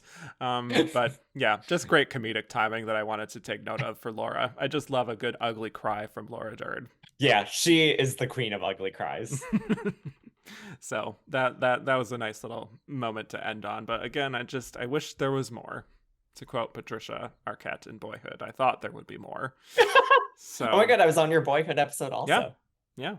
Wow, we're Callbacks. just doing all the memory lane. Let's get Goodwill Hunting in here Those are somehow the too. hits. Right, yeah. Yeah. Just one other thing to mention before we move on here, because I think we're pretty tapped out. One thing that I was very proud of for guessing while I was watching the movie, before I even did research to confirm this. So while I was watching it, I really just got this very strong suspicion that, like, these nominations for Laura Dern and Diane Ladd really had the feeling of being, like, self-campaigned, not really like studio backed necessarily. And I was like, is Rambling Rose kind of like the To Leslie of 1991? And sure enough, I crack open Inside Oscar, and there's this whole section about how the studio was not able to afford a campaign for them. So the producer and the director got together and pitched in some money to help them, and their resources were really low. And like apparently there were only like 200 prints made, and you could like call a number to request a videotape, like, you know, proto form of screener. So, and the two of them did a whole bunch of interviews, and they, you know, they got it done. So Listen, good for them. You know, they had a dream and it was let's get to the Oscars against all odds because our movie isn't good, but we are a mother and daughter and won't that be fun? yeah, and that is Also, what yeah, happened. when the credits started and said like 7 arts, I was like, that doesn't exist anymore. That's not a thing, right? So I'm not surprised to hear that they did not have money to do the campaign for them. Yeah, but don't you just feel like there's something about the flavor of this kind of movie that is sort of like, you definitely snuck your way into the Oscars, you know, Yeah. and not like a value judgment necessarily, but there's just like something about it. I think the fact that they had just done Wild at Heart helped it because Diane Ladd was nominated for that. And I think Yep, the fact that they had that momentum to be like, hey, remember that's like true. 5 months ago when we were in another movie, you forgot to nominate Laura, whatever. But That's this okay. time we're going to do it again and let's do a twofer this time. And they Hmm. do. And they did. Yeah. Good for them. Well, let us go to Bette Midler in For the Boys. So, Bette Midler is back after her highly praised major acting debut in The Rose in 1979, which I maintain that she should have won for. Sorry to Sally Field. Over Norma Yep. Ray? No. Yes. Yes. Pass. Hard pass. Yep. Hard disagree. Well, fair enough. You should have been on that episode. That would have been fun. But anyway, following that, she mostly did music. She released another album and she made a whole bunch of films in the late 80s. All of them hits, to her credit. She had Mhm. Down and Out in Beverly Hills, Ruthless People, Outrageous Fortune, Big Business, you know, all these broad sort of comedies. Got some Golden Globe nominations, and she was also a voice in Oliver and Company. I don't know if I've even seen that. It's fine. But she also had Beaches, of course, which is Of a big, course. big one for her. She also did a remake of Stella Dallas. And she actually got a Razzie for that, or nomination for that. But regardless, this was definitely a good time to be Bette Midler, very well established, bankable star. And she used some of her clout to propose this idea for the boys. She was a producer because, you know, the economics of Hollywood were such that we weren't going to see a lot of women over the age of 40 sort of getting their own films made, but she had the clout to be able to do that. and she was very interested in this sort of idea of 40s, 50s, 60s era of entertainers. And it was a bit of a tough pitch, but eventually Fox did end up buying it. So For the Boys spans like 50 years or so in the life of Dixie Leonard, played by Bette, who's an entertainer who gets her big break when she's paired with a very popular entertainer for the troops, Eddie Sparks, played by James Caan. And the two of them become this big sensation. And meanwhile, in her personal life, Dixie has a son who she doesn't see often enough because she's always on the road and working these long hours and whatnot. You know, the standard show business narrative. And the film also kind of delves into sort of the changing politics of the time, the Red Scare, Vietnam, and how Dixie's relationship with Eddie kind of changes over like 50 years. So a lot going on with this one as well. Big performance. Not that the film was popular at all, just big in the sense of she's really doing a lot. And it didn't also had a pretty mixed reception. So, but certainly an ambitious one from Bette. What are your thoughts on this one and Bette Midler as an icon? I'm gonna plead the fifth a little on Bette Midler as an icon because not my favorite, Wow. and I don't want to taint people against me. Mm, But yeah, I'm not the biggest Bette Midler fan. okay. I think that she is fine. She's not someone that I've ever really felt super connected to. I think she's very talented. Like I think that like I can objectively be like, oh yeah, of course, like she has an amazing singing voice, like she is a talented actor. She's someone who like her style of all that stuff is not necessarily my favorite, but like I get the talent. Hmm. So yeah, like a little bit of a mixed history on that. But Well, that is not a good thing going into this movie then. I know this movie is built around her entire persona, but also It like only is. takes the worst parts because it's like written like it's such a bad screenplay that you're Mm-hmm. like it's only playing to like the worst parts of that persona, honestly. But I think I cannot explain to you the like pit of dread in my stomach when I knew we were going to Vietnam in this movie. I was like, this movie is not prepared to take on the Vietnam War. And it was not prepared Turns to out it take on wasn't. Yeah. the Vietnam War. I was like, I literally like the fact that I guess I knew it would end up going through a lot of different eras because you end up in the quote unquote present with like her getting some the presidential artistic medal of freedom, whatever that thing is, but it's also Yeah. like the Academy Award ceremony, and also the crowd is raucous, and you give a speech, and it made I had no idea what they were leading up to. I was like, what? She's getting something from the president, but it's like the Oscars, but it's not the Kennedy Center, it's not the medal, it's like something totally different that's like all glitzy and glamorous and bizarre. But anyway, so like I knew we would probably get a lot of like a breadth of history, but I thought at some point they might just cut off, like, and be like, okay, and then the last thing she did was in the 60s, and they're like, no, we're gonna go to Vietnam, and Mm-hmm. like we're really gonna push this as far as we can with like the major American conflicts of the time of the 20th century. And I was like, okay. One of the movie's biggest problems, and you know, as the lead actress, she's part of this, is that it tells you how wonderful they are, but then you actually get to see them do their like bits, which are horrible. And not just horrible in the sense of Oh. like, oh, okay, like I have to put myself in the shoes of people from the 1940s and like, wouldn't have this have been funny then or in the 50s or 60s or 70s? And you're Mm-hmm. like, no, like it wouldn't have. Like, it's just like, it's not like you can watch movies from the 30s and 40s that are like deeply funny and much better than this. And this is all just like the schlock. And I get that the USO tours probably were much more schlocky and Yeah. whatnot, but it is just someone doing like a very bad Bob Hope like esque take on things, but it's not Bob Hope either. Like it's just like this weird facsimile of what they think it could be, but these two people do not have like a good take on it, and it's not necessarily Bette Midler's fault or James Caan's fault or whatever. It's like the whole thing just doesn't come together because you're not sure. It feels like they love and respect this kind of thing and they want to do kind of this homage. It feels like they go in this like really crass, weird direction with a lot of it. And it's just like it ends up not being good. And you almost wish that they just told me how great they were without me actually having to see a lot of their like bits because you're like, oh no. Like this would not have endured until the 1970s, and by 1991, you would not be getting a standing ovation. Like, I'm so sorry. This would not have been something that endured. That's my take. Also, Wow. last thing, sorry, is that her singing in it is obviously good. Yeah. The one thing that they mess up, and this isn't really her unless she arranged the song, but when she does In My Life, it is like the worst rendition of In My Life. I did not like it at all. It's fine. I wasn't offended by it, but It I just think by felt that like point in the movie, I was like, I get this.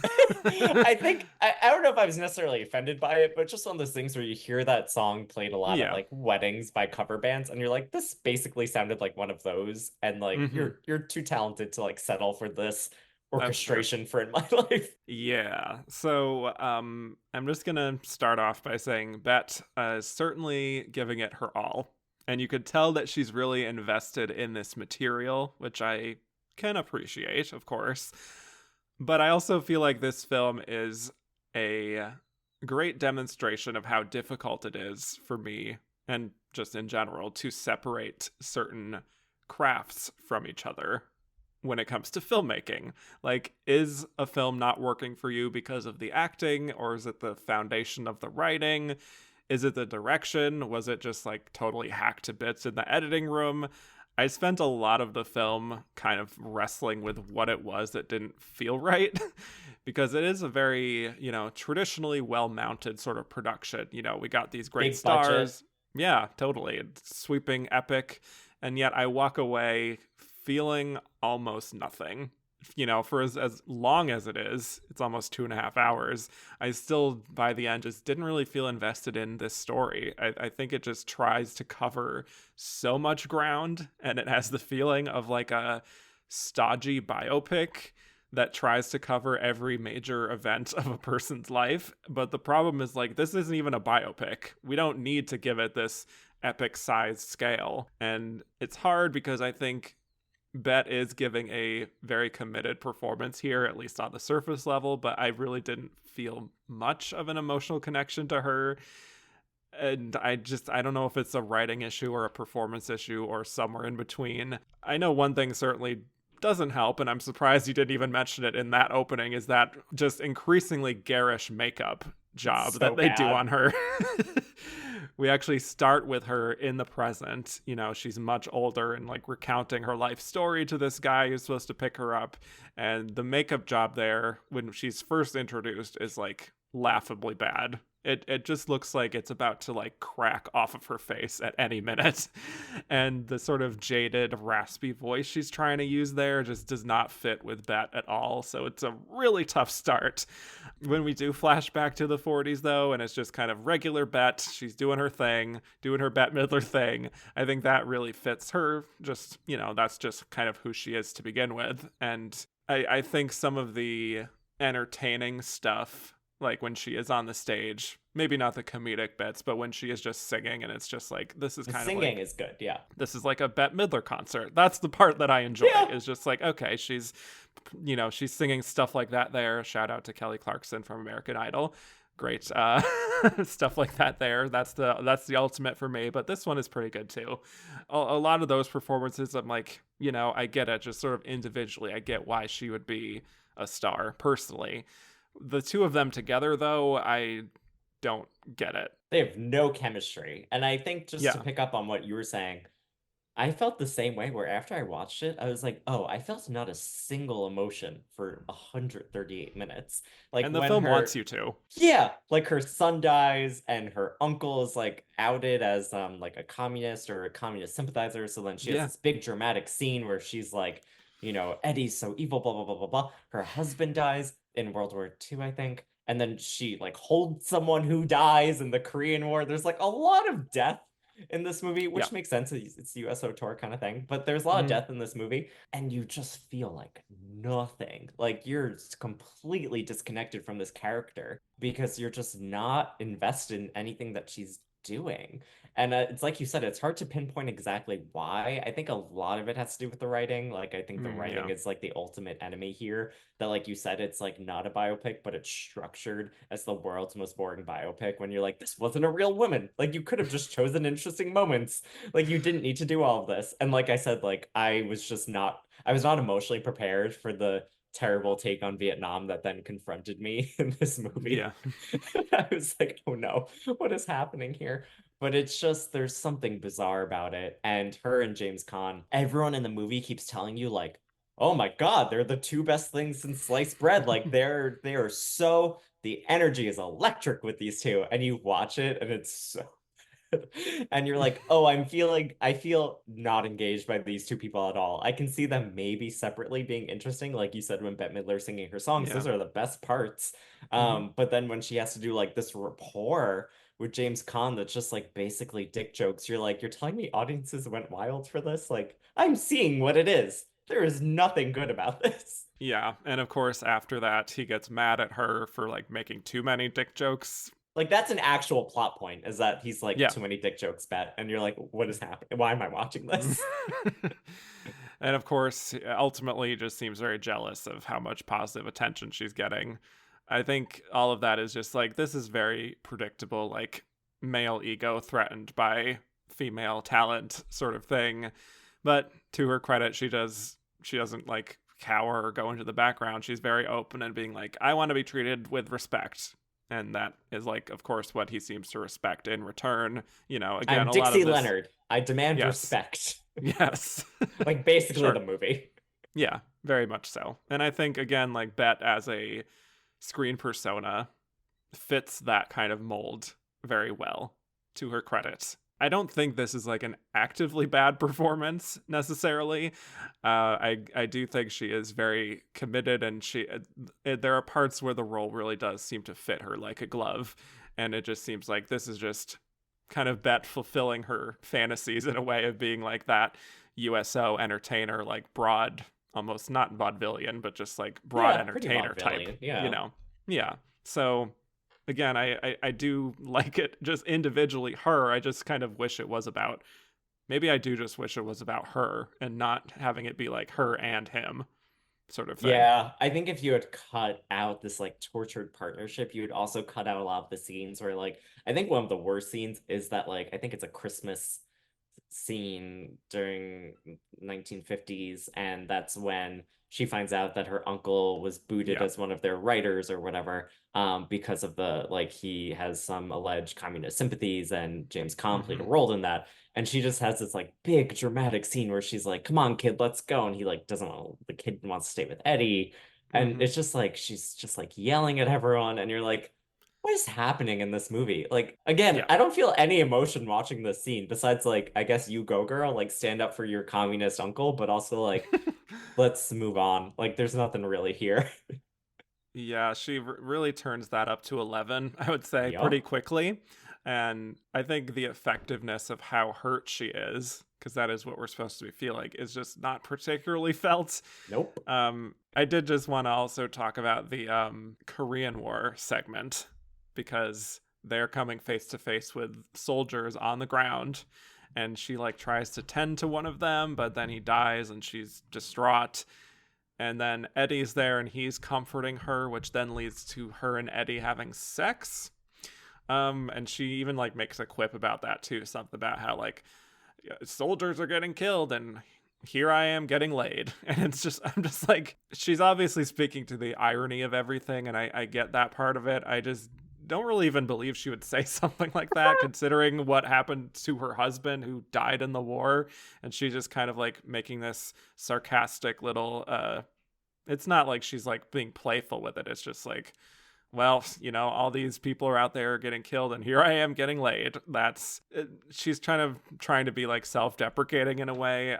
I don't know. I just feel like the film could have just, for me, trusted her to reflect some of the guilt that she feels to be doing this without having to say anything or say it every time. But it's truly one of those films where people just say what the themes are very plainly and just don't really leave anything to be interpreted for the audience. I think the issue is that on these tours, you can obviously see a lot of opportunity for gallows humor. And when you think about like Yeah. Oppenheimer, right? When it's like, why are we joking about the Hmm. atmosphere exploding? It's like, well, like we're kind of deep in this right now, and the only thing to do is laugh, or we're just going to be too Yeah. distraught to like keep on going. And it's one of those things where if the movie had played more of that up, it would be interesting. Like Hmm. you, it almost kind of wants to do that when you get to the Vietnam sequence, but doesn't. Like it's almost a little bit like, oh, what if we did get darker because we realize that these Yeah. things are kind of dark and the wars are becoming more morally gray.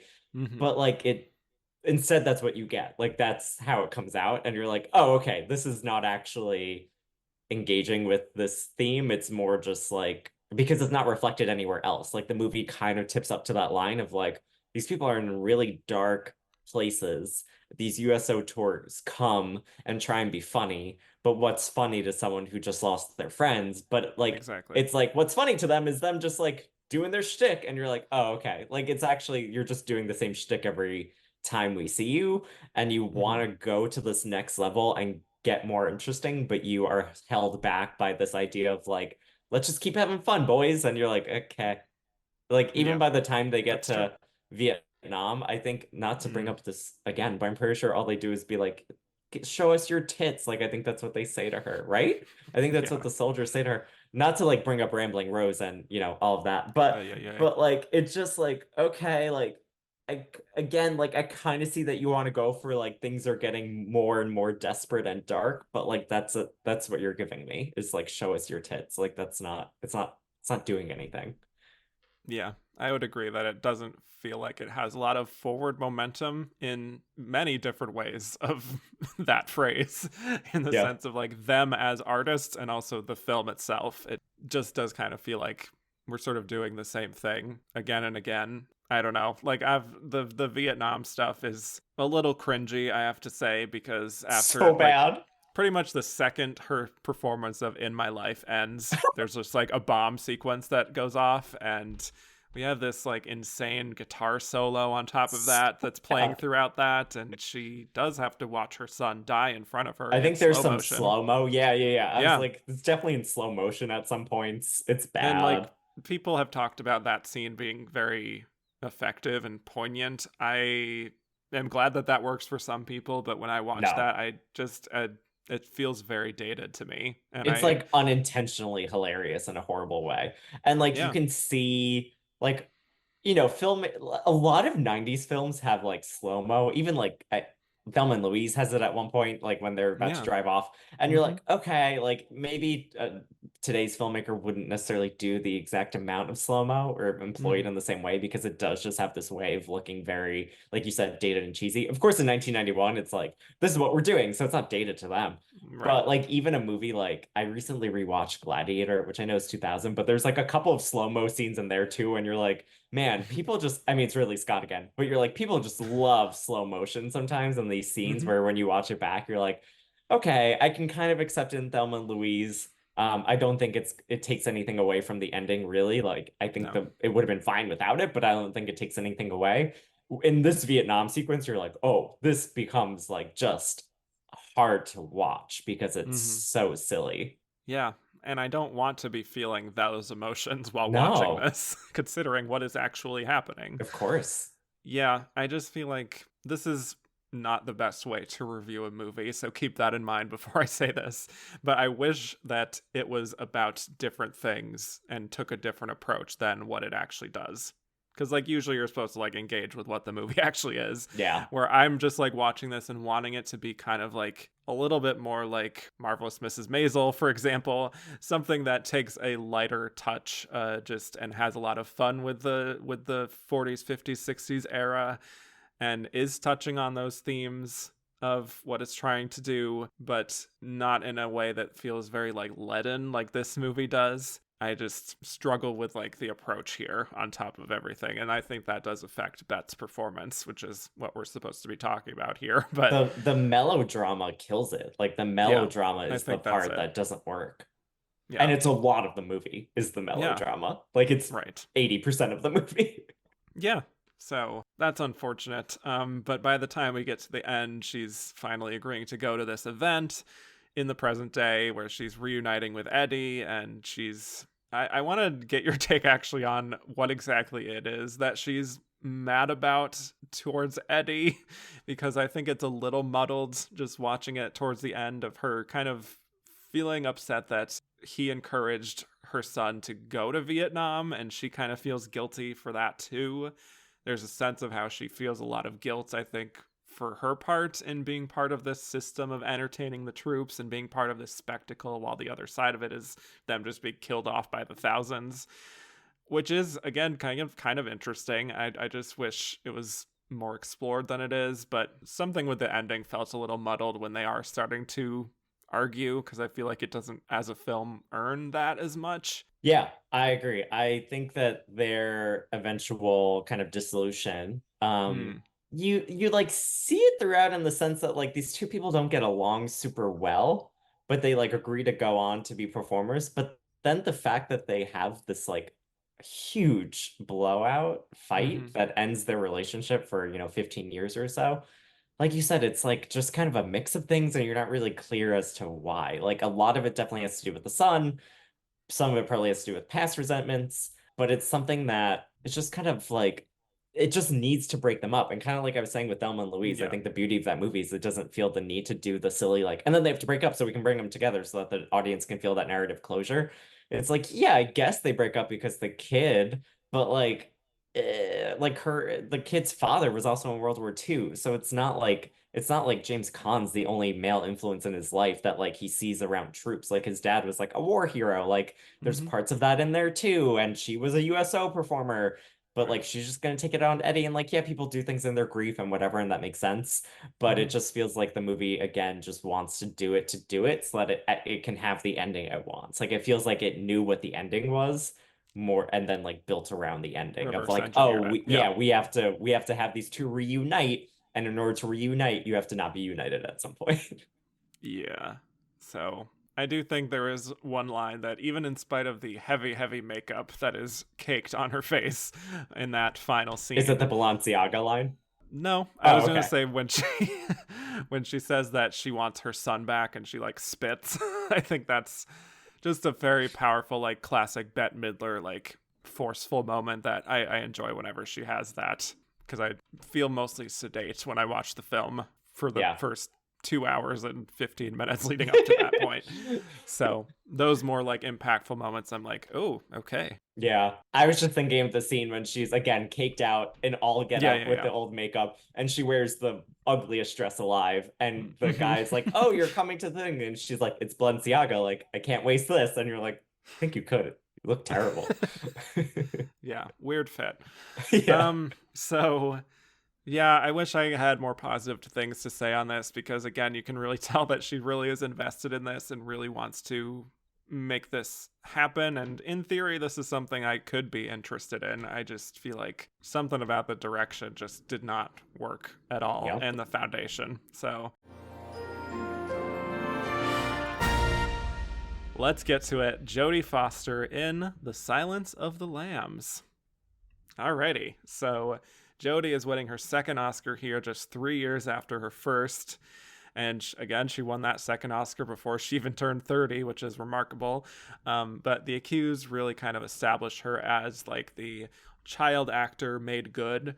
And now she was this very respected adult actress.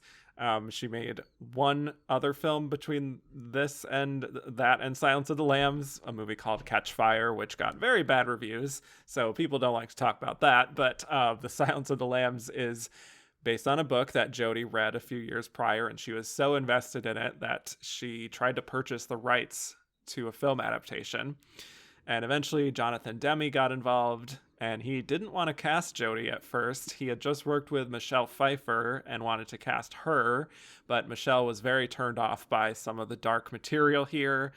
I guess he also wanted to have Meg Ryan at one point, but that idea got nixed, and Jodie's persistence really kind of came through, and she clinched the role here. And she tried to really immerse herself in the mindset of an FBI agent who had seen some really dark and disturbing things. So she actually received some guidance from a real agent. She went to morgues, and she really made an effort to also, during that process, keep her emotions in check during all of that. And so the material speaks for itself when you see the work that she put into it. So the film is about an FBI trainee, Clarice Starling, played by Jodie, who gets assigned a case to interview the psychiatrist slash cannibalistic serial killer Hannibal Lecter in his prison cell, so that he can help them with an active serial killer case, the case of Buffalo Bill, who kills women who are overweight and skins them. And Clarice tries to draw information out of Lecter while he tries to get information out of her about her personal traumas. And she gradually puts together a case that draws her to Buffalo Bill's secret location. where he's captured this senator's daughter. So let us talk Jodie Foster in her second Oscar-winning performance here. Thoughts on Jodie Foster, this movie, and her iconic performance? Yeah, big Jodie Foster fan. I think Taxi Driver is probably the movie I've seen of her as a child actress. Like, I don't think I've seen the original Freaky Friday or some of the other kind of Mm, more kid-oriented movies that she did at the time. And then, yeah, probably picked back up with her with The Accused, which I love and think she's absolutely incredible in. I think that that's a great performance from hmm her. And then to follow it up only 3 years later with Silence of the Lambs is insane. And she's just someone who I just find her a very interesting presence. She is someone who has always wanted to be a little bit more involved in the process of getting the movie off the ground. Like she's someone Yes. who either directs the movie, produces the movie, wants to buy the rights to the movie. Like she is someone who I think is I just view as more intimately involved with that side of the business, which I hmm find interesting because I think you can have a lot of I think that that's maybe more common now, and we take it for granted that like, oh yeah, if Charlize Theron or Reese Witherspoon is going to be in something, like they're probably Right. producing it. Like I think that that's something we take for granted. I think that that's something that was different at the time. Like I don't think that that was necessarily what Meryl Streep was doing. Like she was just an actor for hire, and she was super hmm bankable. Goldie Hawn, like I think they would just like take these roles, and there was nothing wrong with that either. It's not to say that one's good and one's bad. It's just that it's become a little bit more common now in the 2010s and 2020s for the women themselves to be like, hey, I actually want to like get this project off the ground. I want to be really integral in getting the funding. I think that that was something that was a little bit less common then, and I think that that's something that just like she directed like Home for the Holidays, I think in 1995. Like she was just someone that kind of always wanted to have her hands in different parts of the movie making process. And I think that that's just like to her credit, I think that that's something that's really interesting. And I think something that, obviously she's now a Naiad. So she's been on the press tour for Naiad and True Another Detective. Oscar-nominated role. Congrats. Yes, congrats to Jodie. But hmm I think something that's interesting too is I've just enjoyed her as like a presence as well. Like I think she's just someone who's always really fascinating to listen to. Like whenever she gives an interview or she has a new project coming out, like I think she's even if the projects aren't always the thing that I'm most interested in, like I think she thinks about things very interestingly. hmm And I think she approaches the work in such like a nuanced way. And I think that's something that she was talking about recently that I just thought was a funny little tidbit while she's on the like True Detective tour is that of course people always want to bring up Taxi Driver and like what was it like being on set with Robert De Niro and Martin Scorsese. By the way, like insane that De Niro is also nominated for Killers of the Flower Moon. She's nominated for like the fact that we're here in Yeah. 2024 and they're both getting nominated. Martin Scorsese, that like the fact that that Wild. crew is still there is hmm amazing. And she hmm talks a lot about how like she had made more movies than either of them at that point. So she was like the The grizzled veteran. veteran of the Yeah. Taxi Driver set of like taking her smoke break, being like, yeah, whatever, this is how they make pictures. And I just like I think she's someone who's just really, really fascinating and someone who is super talented. And yeah, like I'm a big fan of her in The Silence of the Lambs. Like we can get more into that, but I want to stop monologuing and get your take on Jodie Foster first. But I'm a big fan. I think she's really talented. Yeah. No disagreements there. Well, I already kind of mentioned my own feelings on Jodie on the accused Oh yeah. episode. So see previous comments there. I do, just to sort of summarize, I think she has an incredible presence. She has an incredible voice. Yeah. She has been so fascinating to just watch literally over the course of her entire life evolve as an actress from child star to this prime of her career at this point, and then taking on more, directing and producing. This same year, she's directing Little Man Tate. Oh yeah. So that's, she's really kind of dominating entertainment at this moment. And then it feels like over like to the late 2000s, early 2010s, she takes a little bit of a break and just does a lot more behind the camera. And then, yeah, having this kind of renaissance, I want to say, that she has with Naiad and True Detective, and seeing her just be, very a little bit looser, especially in something like Naiad, I think is just nice to see. Just love watching her journey. So, Yeah. that's kind of cool. And for this movie, I can't even count how many times I've actually seen this. It still Yeah. really does hold up in such an Have you unsettling ever read way. the book? No, I have not. I Have read the you? book when I was like 14 for some reason, and Mm-hmm. it's about as disturbing as you would, yeah, I mean.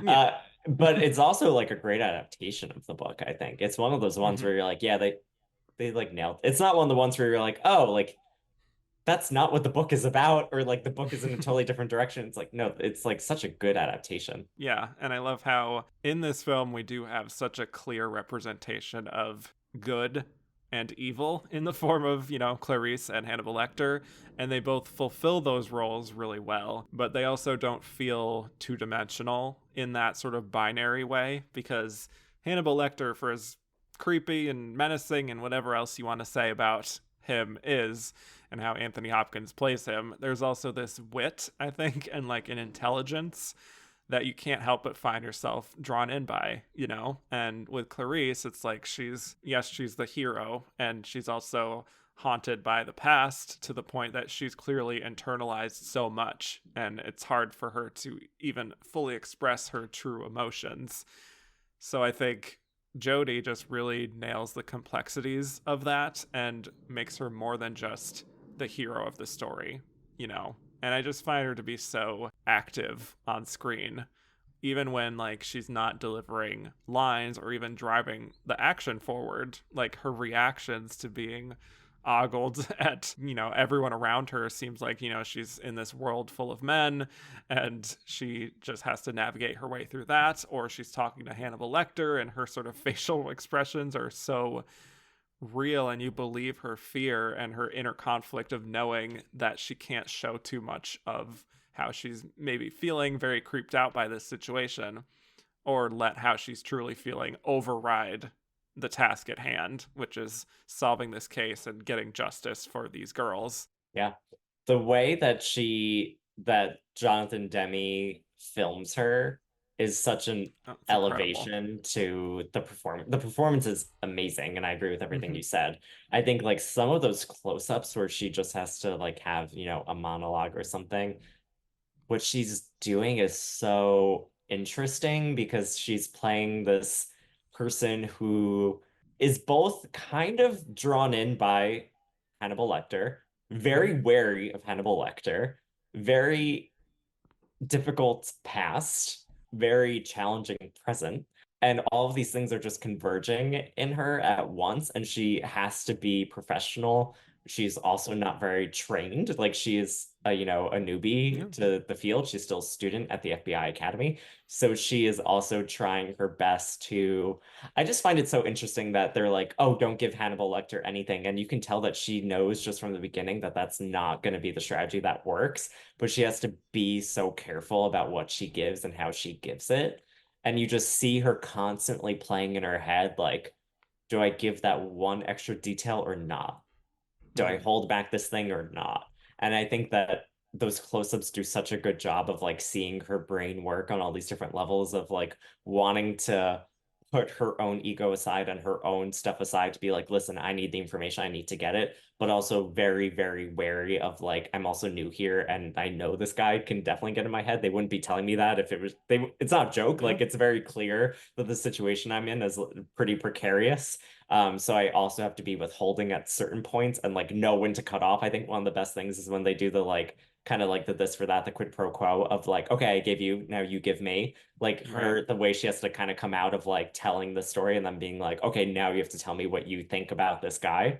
I think those scenes are incredible. And also the way the movie, of course, just frames her constantly surrounded by men. Like she's Mm. often, I mean, she's pretty small and diminutive. So whenever she's kind of like in the elevator with all the male colleagues or just in these rooms where it's just men, like when she shows up to the funeral and it's all the male sheriffs and her male FBI cohorts, and you're just like, oh, okay, like here we are. Like it's just constantly her very much like the camera's just very aware of the fact that she's different in these spaces.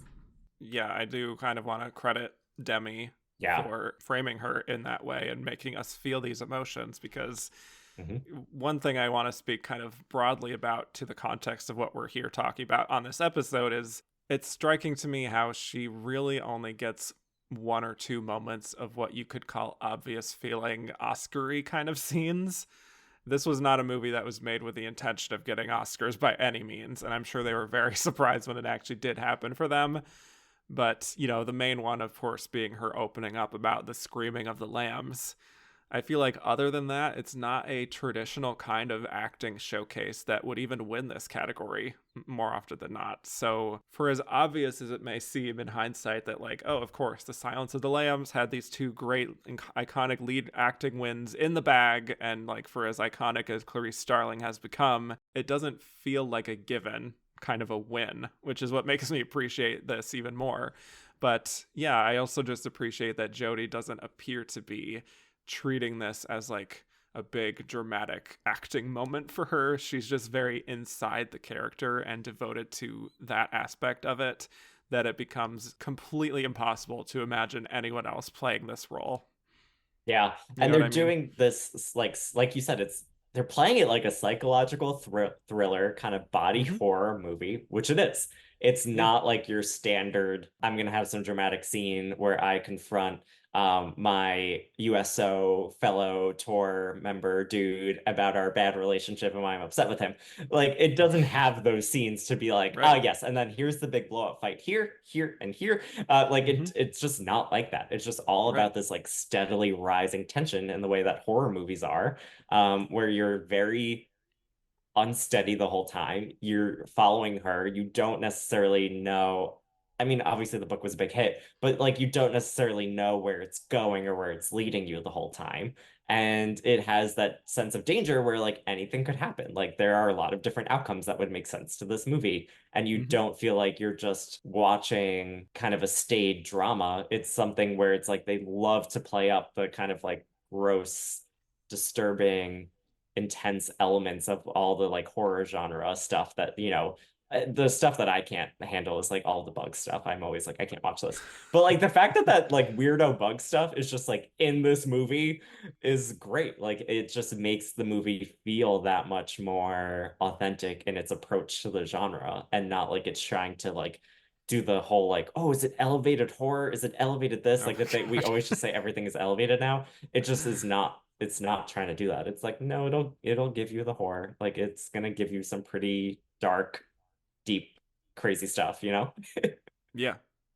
It is a movie that you could feel. Like it feels very Hmm. textural and it Yeah. feels like you can smell it in some Oh, moments. Like it really is that impactful. But yeah, for her, it's just she really does give such an understanding of this young woman who is trying to prove herself. Again, still a trainee, male dominated world, and she's been through her training and she believes she has what it takes. But the toll of the work is difficult to manage sometimes because she's only human. And I think she understands all of that about Clarice without putting too fine a point on it or even wanting sympathy, yeah. because she trusts her own smarts and her instincts to get the job done.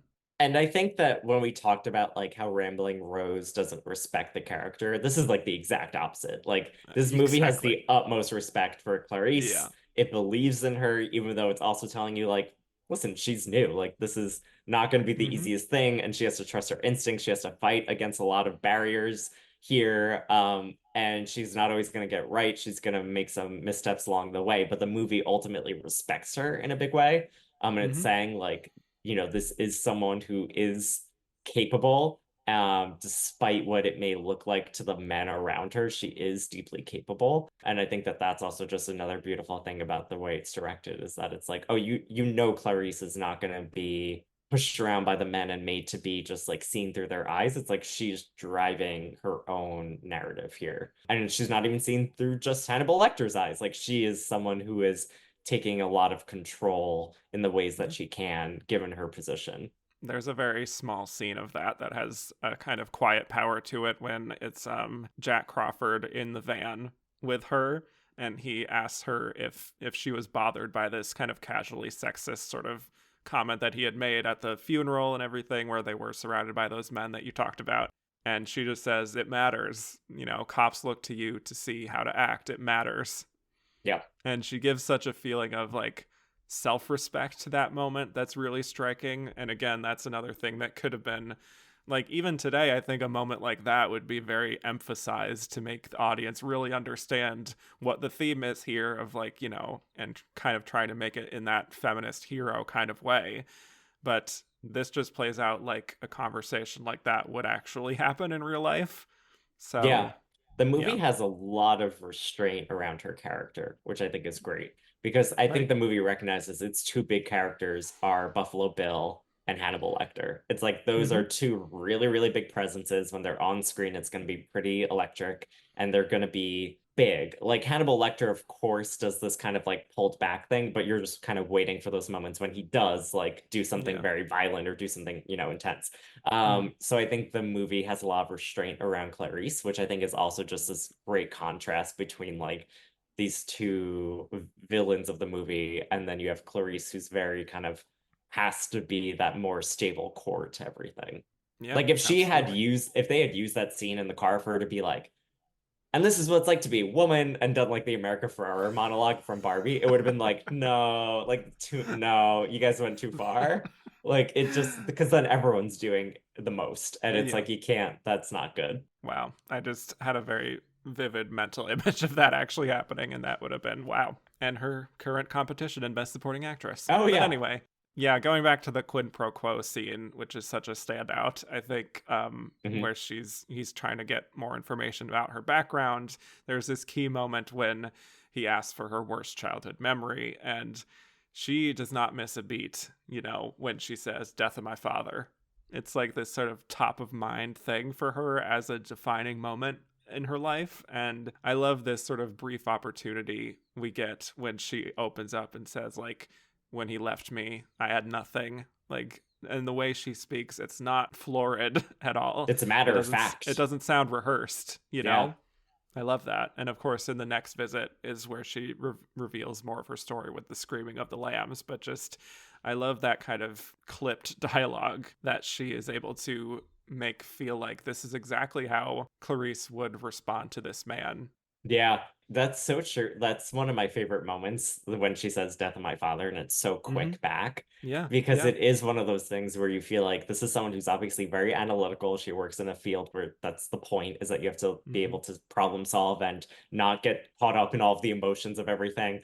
And it's something where it is just such a great moment of like, oh yeah, like it's so matter of fact, it's delivered directly, and it's her again doing this thing of modulating like you can tell to her, as horrible of a memory as it is, it's something that she sees like, okay, it's worth giving him that because I know it's the death of my father. I can tell him clinically about how it happened, and Yeah. he'll feel like he's getting something, but I know that I'm just stating the facts, like I'm just going over a murder.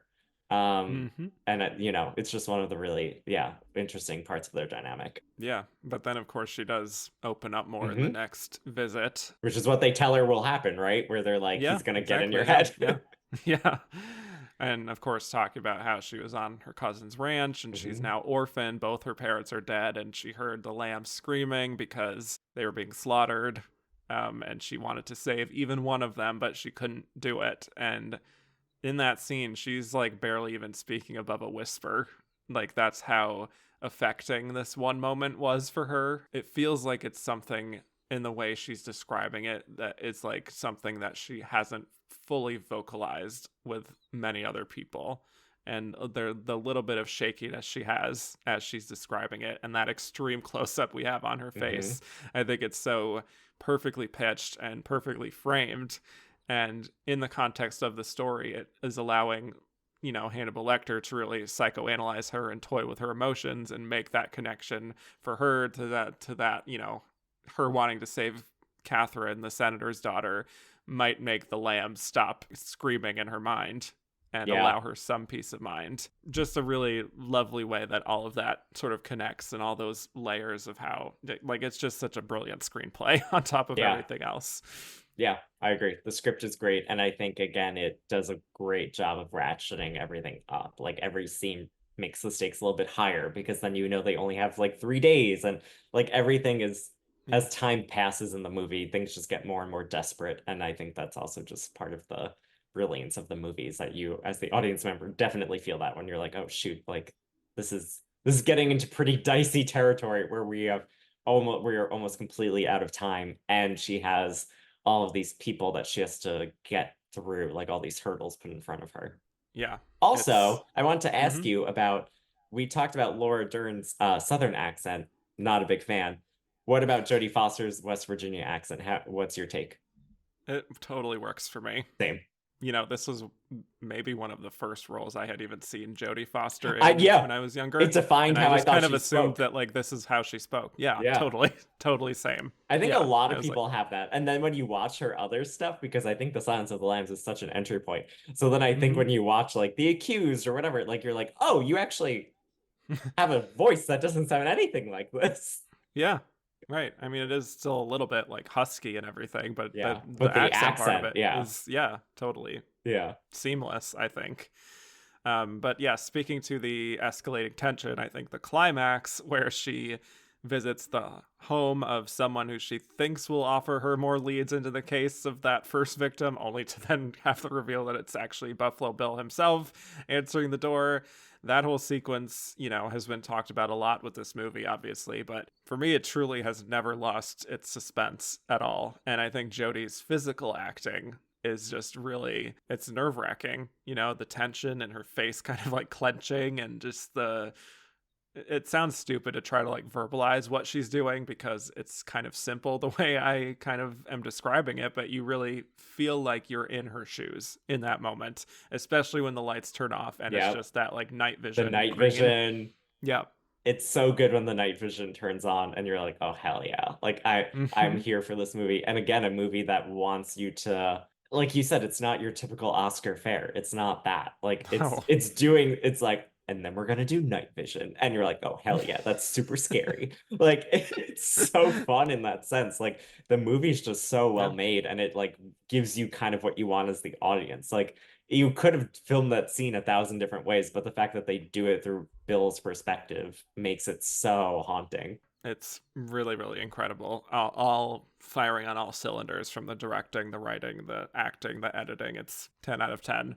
Yeah. And then the ending, of course, of her getting the call from Mr. Hannibal Lecter is also frightening, because it's like just this man has been kind of unleashed out in the world now. Yeah, obviously he has a fun little quip at the end about having an old friend for dinner, but for her, I think we do get a sense that yes, maybe the lambs will stop screaming, to continue the metaphor there, but also sort of just because she solved this one case doesn't mean that's the end of all evil, Yeah. you know?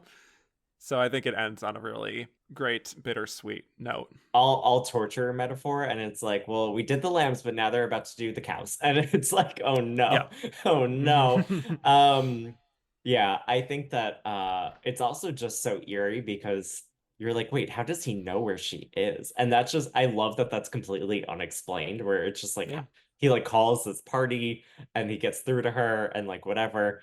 And he has a very distinct way of talking, so you're like he must have changed his voice at least a little bit in order to get through to Hmm. her, Yeah. and not obviously say who was calling. So it's just one of those things that's also really fun about the ending, is that you're like it leaves you with the same dread. Like it just ends with her being like Dr. Lecter, because he's Mm-hmm. off to do his thing.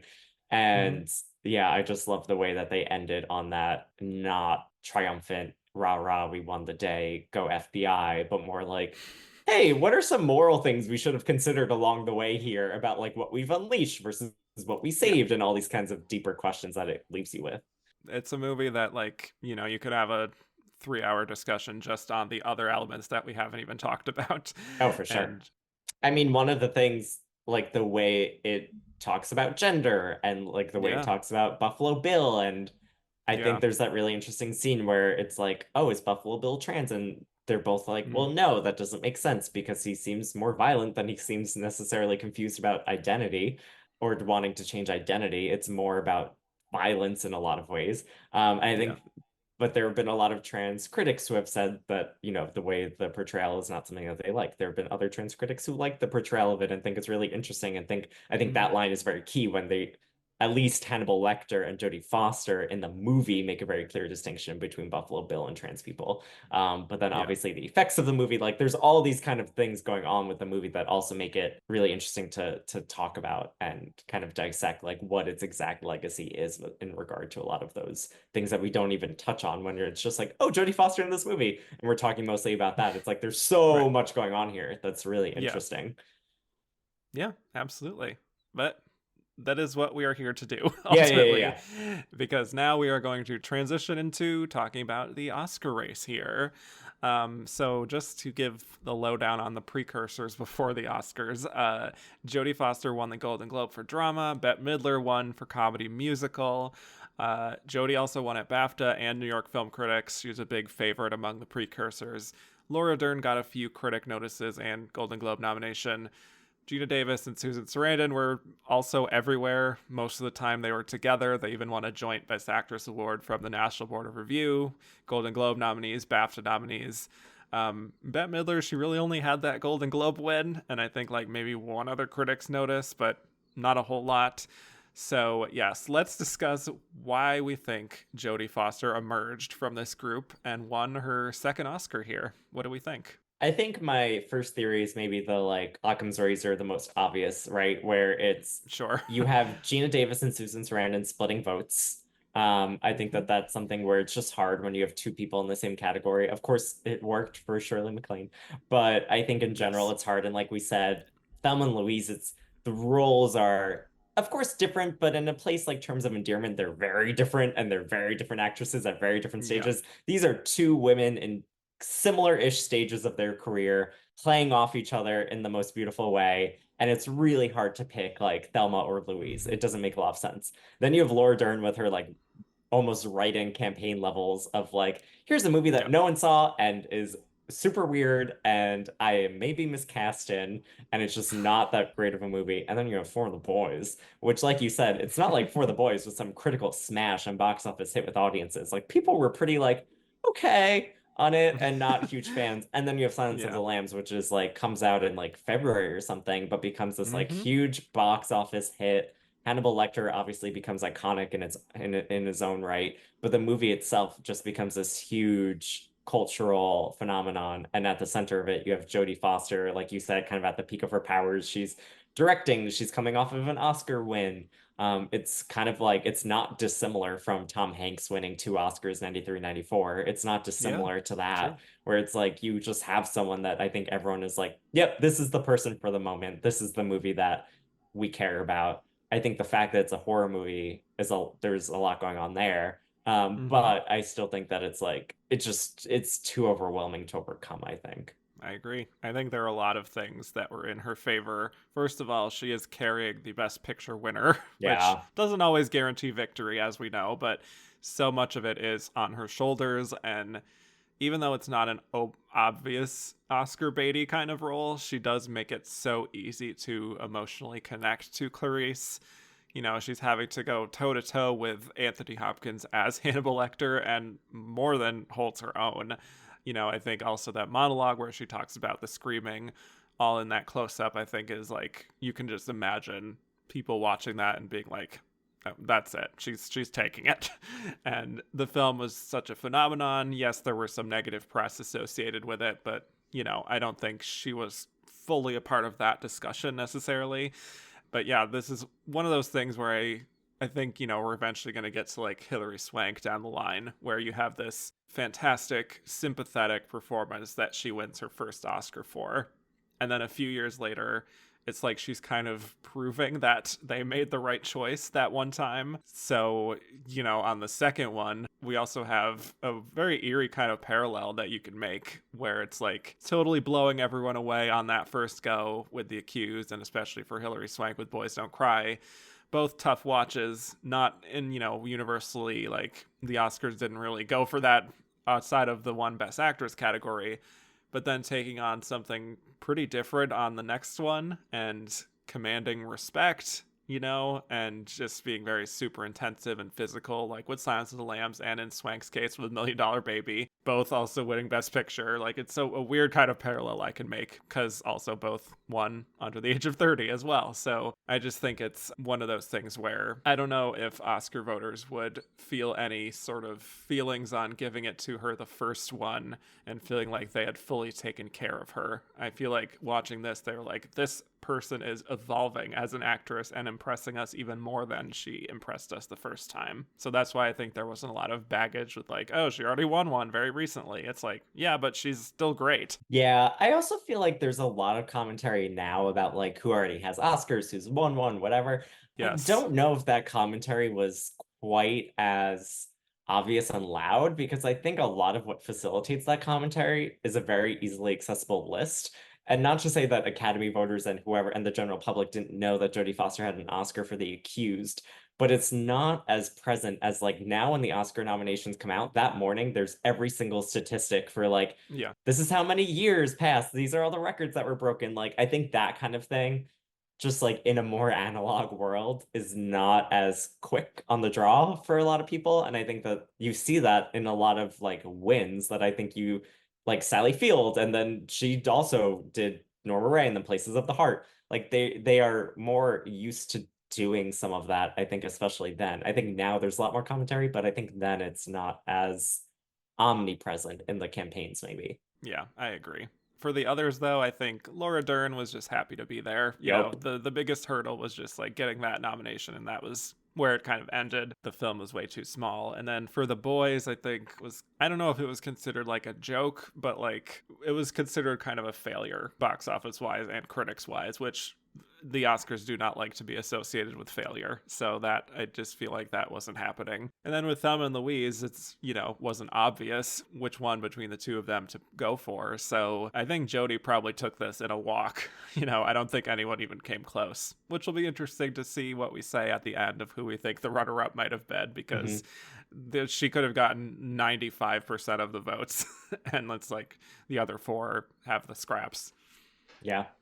Okay, so shall we get to some Twitter questions? Let's do it. Okay, we got quite a few. Yeah. Lots of people buzzing about this year. It's a good year. Yeah, all right. Well, speaking to that, Glorfindel of Gondolin said, "What a year. Do you view this slate of nominees as an all-timer?" For me, no. Like, as actresses, it's a fantastic lineup of very talented women, but I think Rambling Rose and For the Boys prevent this from being an all-timer, unfortunately. I completely agree. I think that if you didn't have Rambling Rose and For the Boys, then it wouldn't be this lineup, and then maybe it would be an all-timer if you had plugged in other things. But no, I don't. I'm trying to think of which ones like I think of as all-timers. I think maybe like 1979 is a really, really good one. That's with like Sally Field, Jill Clayburgh, Jane Fonda, Marcia Mason, Bette Midler for The Rose. I think The of the year year. before, 78 is great. Yeah, I just don't love Jane Fonda and Coming Home, honestly, but the other ones are all really No. good.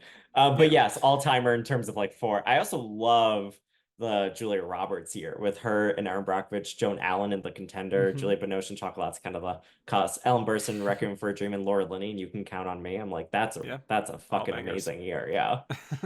2006 is an all-timer as well. The Oh, Helen Mirren year. 2006 is good. Yeah. Not this. Sorry. There are just two blemishes on this one. Yeah. But the performances that are good are so good that I think that Right. that's something that just totally makes it so memorable. Yeah. Like we said, high highs, low lows. Yeah. Um, Matt Stillman asked, "Did Foster win in a runaway? Did her recent win make it closer, or did it have no effect?" I think she won again in a runaway. I don't think it factored in very Agree. much that she had won recently. I don't We think it kind of factored already in. talked about that. Yeah. Yeah. Cody Derricks said, "Is Foster's close-up Lamb's monologue the best close-up acting in film history?" And he said the answer is yes. Do we Great. agree? He already answered it for us. Huh. Possibly. I'd have to think about it a lot more. The best close-up acting. It is on the list. It is definitely It very is. high up there. Yeah. If AFI did a top 100, she would be on the list. Yeah. Well, people know me. I'm going to say Glenn Close in Dangerous Liaisons at the very end of that film, I think is a masterclass. So that's for me personally. But Yeah. for the culture, you know, this is definitely one of those that's like great close up acting. Yeah, it really is. Patrick Ross said, "What films over the years do you think would have been deserving of a sweep in the big four categories?" Should be big five because it won the top five with screenplay. Let's not discount the screenplay win. So picture, director, actor, actress, and screenplay. This one I think is pretty deserving to begin with. Yeah. Silence of the Lambs. I think Network deserved to, but it didn't. Yeah, Network is a good choice. I was also like, I'm skating out of it because one of these movies doesn't have an actor. But I would have been Okay. fine with like, but like Carol, I'm like, if they could have tied Sure. Rooney and Kate and then done the rest of those, I would have been That works. super chill with that. Yes, great pick. Yeah. Remember that period of time, like a few years ago, when people thought it could happen for like A Star Is Born, the 2018 Yeah. version? No. That was an interesting like 1 month period I of also people thinking think like, I'll be this is gonna be like a basic take, I think, but I would also go with The Sound of Music. I would give Christopher Plummer and Julie oh, Andrews Oscars. yeah, that's a good idea. Yeah. I like that one. Fritz said, would Clarice Starling have found Paul Sheldon of Misery and taken down Annie Wilkes? Oh, So, would Clarice have found Kathy Bates? yes. Yes, she's very Let's competent and she loves a case that is really difficult to crack, you know? Mm-hmm. Yeah. Yeah. I mean, not to throw shade on our dearly departed Richard Farnsworth in Misery, but yes, I think Clarice definitely would have tracked her down and very easily taken down. Like she took down Buffalo Bill. She can handle Annie Wilkes. Yeah, she can. Another one from Fritz. Without the Silence of the Lambs, what would happen in this category? So we're pretending Silence of the Lambs doesn't exist. Not even a factor here. I don't want to spoil who we think the runner-up was. I'll just say that first. Oh, okay. But I think in place of Jodie, I would guess that maybe, ironically, her Naiad co-star Annette Bening could have gotten in for Bugsy, which was a very big movie at the Oscars this year. Or possibly Kathy Bates for Fried Green Tomatoes, maybe. Yeah. Neither of them would have won, I don't think. What about Barbara So, and the Prince of Tides? I don't think so. Oh, okay. She didn't get any precursor nominations Oh, for I that. didn't check as There's much, a yeah. question about that later that I would talk a little more about that on, but yeah, I'm just gonna say Annette Bening could have gotten in. I don't think she would have won. Yeah, Annette Bening makes sense. Yeah. Jeffrey Kerr said Julianne Moore went on to replace Jodie Foster as Clarice Starling in the 2001 sequel Hannibal. Never seen Which it. of Moore? Me neither. Which of Julianne Moore's Oscar-nominated or winning roles would you recast Jodie Foster with? I have not seen the end of The Affair yet, so can't speak to that one, but I kind of think she would be pretty good in Still Alice. I know, I was thinking Still Alice too, but I was like, is that kind Right? of like boring? Like I Yeah. almost want to see Jodie Foster in like Boogie Nights or something like totally Oh my out God. there. Yeah. Just because I kind of would want to see it, but like Julianne Moore is too good in that. Whereas Still Alice, I'm like, yeah, you could like I think it would be another movie where it's like it kind of gets the same thing across, if that makes sense. Yeah. I think Boogie Nights changes as a movie. I don't think Still Completely. Alice changes as a movie if you swap them. No, and I think that could have been like, Jodie is someone who's very like intelligent and sharp, and I think you could play on some themes of like her losing her memory there. Yeah. Jude Kino Geek said, did the Academy suddenly have a horror fascination that they rewarded back-to-back Oscars for performances in horror films? I don't know if it's a sudden fascination. I think that each year, I don't know if two is a trend. I think it's like those years contextually, I think you just have to look at, but I don't think it's like a big horror fascination, really. Yeah, I just think it's a coincidence, to be Yeah. honest. I just think it so happened that these two great performances from these darker movies just came out back to back. But they were both very memorable characters on top of everything else. So that's because in kind of what 1992, did it. it's like Howard's End. So like if it's a Right. horror kick, That's a then hard it didn't pivot. really kick, you know? Right. Andy Bayless said, let's do a swap. If The Silence of the Lambs was released in 1988 and The Accused was released in 1991, who would have won each year and who would be your winner each year? I mean, I would still give it to Jodie Foster for Silence of the Lambs, which I know you wouldn't. Or No, maybe I would not. you're thinking. No, I wouldn't. It would be Dangerous Liaisons. Yeah. Glenn would still take it for me, personally. But I think Jodie would have won for The Silence of the Lambs, regardless of which year it came out. Yeah. I would still give it to Jodie in both cases. Wow. For The Accused this year, might make it a little tougher. I still couldn't choose between Geena Davis and Susan Sarandon. Well, you're probably like a lot of voters. Yeah. I'd feel weird choosing one. Yeah. I think she probably wins both years, regardless if the roles are switched. Yeah. That's It's my hard take. though, because the only thing that I think about The Accused is that I think it sets her up to do Silence of the Lambs. And I feel like her performances true. would not have been like I would have looked at The Accused not as a step back, but it just would have been like it's a weird order. Like they clearly build on each other. Yeah, that's true. KFlee208 said 7 films have won both lead categories in the same year. How would you rank the winning duos?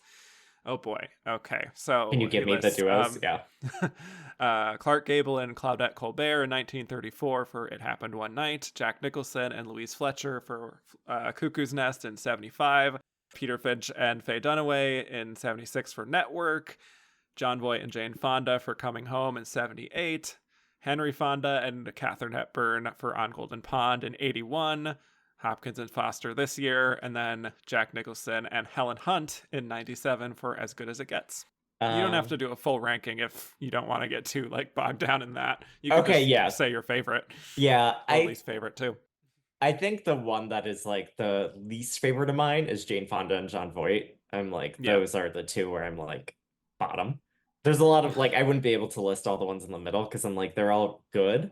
I think that I really personally like these two. Like I would say that they're pretty high up. I don't know if the Faye Dunaway, like the Peter Finch, yes, but the Faye Dunaway part of it, I'm a little bit more mixed on. I Gable and disagree on that Colbert, completely. I that's love totally her. fine. Gable and Colbert, I think are good, but it's like it's not my absolute favorite. I Mhm. like Fonda and Hepburn, and I actually really like Jack Nicholson and Helen Hunt. Like I think that Oh wow. that's kind of a fun one. I like that duo winning Yeah, for me, I would actually rank this one, Hopkins and Foster, as the number top. one. Yeah, I agree. Yeah, I think so. For me, then it would be Finch and Dunaway, and then Gable and Colbert, and then Nicholson and Fletcher. That's Mm, my hot take, is that I don't particularly love Louise Fletcher in One Flew no. Over the Cuckoo's Nest. And then five would be Henry Fonda and Katharine Hepburn. Ouch. Two wins I enjoy, but I don't But I the don't know. I loons, don't want the to. The loons. loons. To be fair, the loons. True. I'm gonna say six, Voight and Fonda, and then I'm just gonna leave Nicholson and Hunt out of it because I need to rewatch that in a few weeks. So stay tuned for my thoughts on that one. Yeah, I would also put Nicholson and like I would say Fonda and Voight are my bottom, but I would put Nicholson and Fletcher right after that because I also don't love Louise Fletcher and One Flew Over the Cuckoo's Nest. The middle is a little bit easy, like or a little bit like I'm like, on any given day I feel differently, but the top is Hopkins and Yeah, Foster. yeah, for sure. Okay, Chels said, "Are Thelma and Louise the pinnacle of our hot girl nominees?" Yes. Yes, absolutely. I think it's hard to argue that these are the ultimate in what Chels likes to term as hot girl shit. They're just like living on their own terms. Especially by You the know, like third act when they like yeah, take out the trucker guy, they rob the convenience store. It's like they're hot girl in it. Yeah. yeah, and they look great doing it. So that's it. They are the ultimate. Ben Roberts said, when Thelma and Louise was released, there were a lot of allegations that it was anti-male. Do you think this played a part in neither Susan Sarandon nor Geena Davis winning? Yeah, we didn't talk too much about that earlier. It did have a bit of controversy-ish among the male population, feeling like they weren't represented well on screen. Imagine that. Oh. um, yeah, I don't think it had that much to do with no, the women not winning. I think maybe with the Ridley Scott not getting in or the picture not getting in for not Best getting into Picture, picture. Right, I yeah. would say, but I don't think it would have much bearing on Susan Sarandon or Geena Davis winning. I think that that No. was just locked up by Jodie Foster. It was just Jodie out in front, and there was nothing else anyone could do. Yeah. Christoph said, "Is this the case of double actress nominees from the same film in which it was the most difficult to say which one is better and which one was more popular with the Academy?" Yeah. I think so. Yeah. You know, It's literally I've, called Thelma and Louise. Like terms of endearment, it's like they have very different roles. And like yeah, the turning point, or what's the other one that I'm forgetting? But like those are, Suddenly Last Summer, yeah, like those are just like um, it's usually like All About Eve. an older Yeah, woman paired with a younger woman is like a very common exactly. thing that we see. Yeah, Yep. All About Eve is like obviously about that Right. exactly. Yeah. But this is like they're both at the same point in their career, more or less. They're both playing an equally big role that is playing off of each other. So I think that it's the hardest to distinguish. Yeah, Yeah, and I even found my own feelings changing over the course of watching the film, being same. like, "Oh, Susan is like she's the one for me. Like this is a fantastic performance." And then Geena would come along and just kill one scene, and I'd be Yeah. like, "How can you pick?" Yeah. Speaking a little bit to the double nominees thing, Chels said, "Which other double actress nominees would you like to see in a Thelma and Louise type film?" from All About Eve, Turning Point, Terms of Endearment. And Didn't Suddenly Last include Suddenly Summer. Last Summer in that question, Because but that would we'll be, I include would that watch too. Katharine Hepburn and Elizabeth Taylor all day long in Thelma and Louise. Oh my god, that would be a hoot. Yeah. Um, and I also think, even though like I didn't love The Turning Point, I think it would be fun to watch Anne Bancroft and Shirley MacLaine. I Sure. feel like that would just be a fun combo. Yeah. Would also be very funny to have Shirley MacLaine and Deborah Winger, especially in their like squabbling moments. Yeah. I could just picture Shirley yelling at Deborah to like stop fucking up. Yeah. Like, I don't think the level of compassion that Thelma and Louise have for No, each other no, would no, have no, definitely not. necessarily come through. Very different flavor of film there. Yeah. Okay, well, we got this particular question from no less than 5 people. The exact same question. So I'll just list off Christoph, Ben Roberts, Par3182, Jude, Kino Geek, and Amar all want to know about if Thelma and Louise was released today. We know that studios are kind of reticent to campaign 2 actors from the same movie in the lead categories, so who would be pushed to supporting, Geena or Susan? It is a little bit tough to answer in the sense that in this movie, Susan's like, are we just talking about the roles, or are we talking about the fact that like Susan Sarandon is actually top billed in this movie, and if it were released today, she's the bigger star? But are we saying that like if we just looked at the movie as the movie, like who would they kind of shuffle into supporting? I think it's kind of all of that. Yeah, like it's kind of obvious that Susan would be the lead now. I think that if you I were think just to so. go based on like the actual substance of the movie, I think it's a little bit of a tougher call, and I think Geena Davis might be like the lead in that sense, and they might put Susan in supporting, but it's hard. Like, I think there's a reason they couldn't do it. Like, I think it's Yeah. like a little difficult. Yep. But they did it for Carol, so here Yeah, we are. but Rooney Mara was also like they were at very different points in their No, career. that's true. Yeah. Yeah. I think probably Susan goes lead and Geena goes supporting if it's released today. It's Yeah. just hard to even factor in like we're just transporting Yeah. Geena Davis and Susan Sarandon And they've had such into different 20, 2024. 30 years or Yeah. whatever have And been very different. am I not factoring in like the past 30 years? Am I just being like, oh, Yeah. they're just coming off Bull Durham and The Accidental Tourist, Yeah. except it's now. It's hard to say. Yeah. But both Joey Gentili and Fritz want us to rank the duos that have been nominated for Best Actress just as a combo pack, basically. So, like we've already mentioned, Anne Baxter and Bette Davis in 1950, Katharine Hepburn and Elizabeth Taylor in 59 for Suddenly Last Summer, Anne Bancroft and Shirley MacLaine for The Turning Point, and then Deborah Winger and Shirley MacLaine in Terms of Endearment, and then Thelma and Louise. I think I'm gonna go at my top is Thelma and Louise. Mm. Next, I'm gonna do Terms of Endearment. Mm-hmm. Next, I'm gonna do All About Eve. Then I'm gonna do Suddenly Last Summer, and then The Turning Point at the bottom. I have the same ranking, except I would actually put the Terms women at the top personally, because I think It's those close. 2 performances are doing such specific and incredible work that there's just they've always had a kind of special place in my heart. I think I but like yeah, the movie Thelma and Louise much more, which is why I'm like I the agree. acting Yeah. is very like it's hard to Mhm. separate out. But when it comes down to like which movie can I watch on repeat for the rest of my life, it's Thelma and Louise. So I think that's also Right. my That's fair. bias. Yeah. Ben Roberts said, "This is the most recent example of 2 actresses from the same film being nominated in lead. What other films since then have deserved dual Best Actress nominations?" Well, we've already mentioned a few times Carol. Yeah. I would not have minded double nominations for The Kids Are All Right.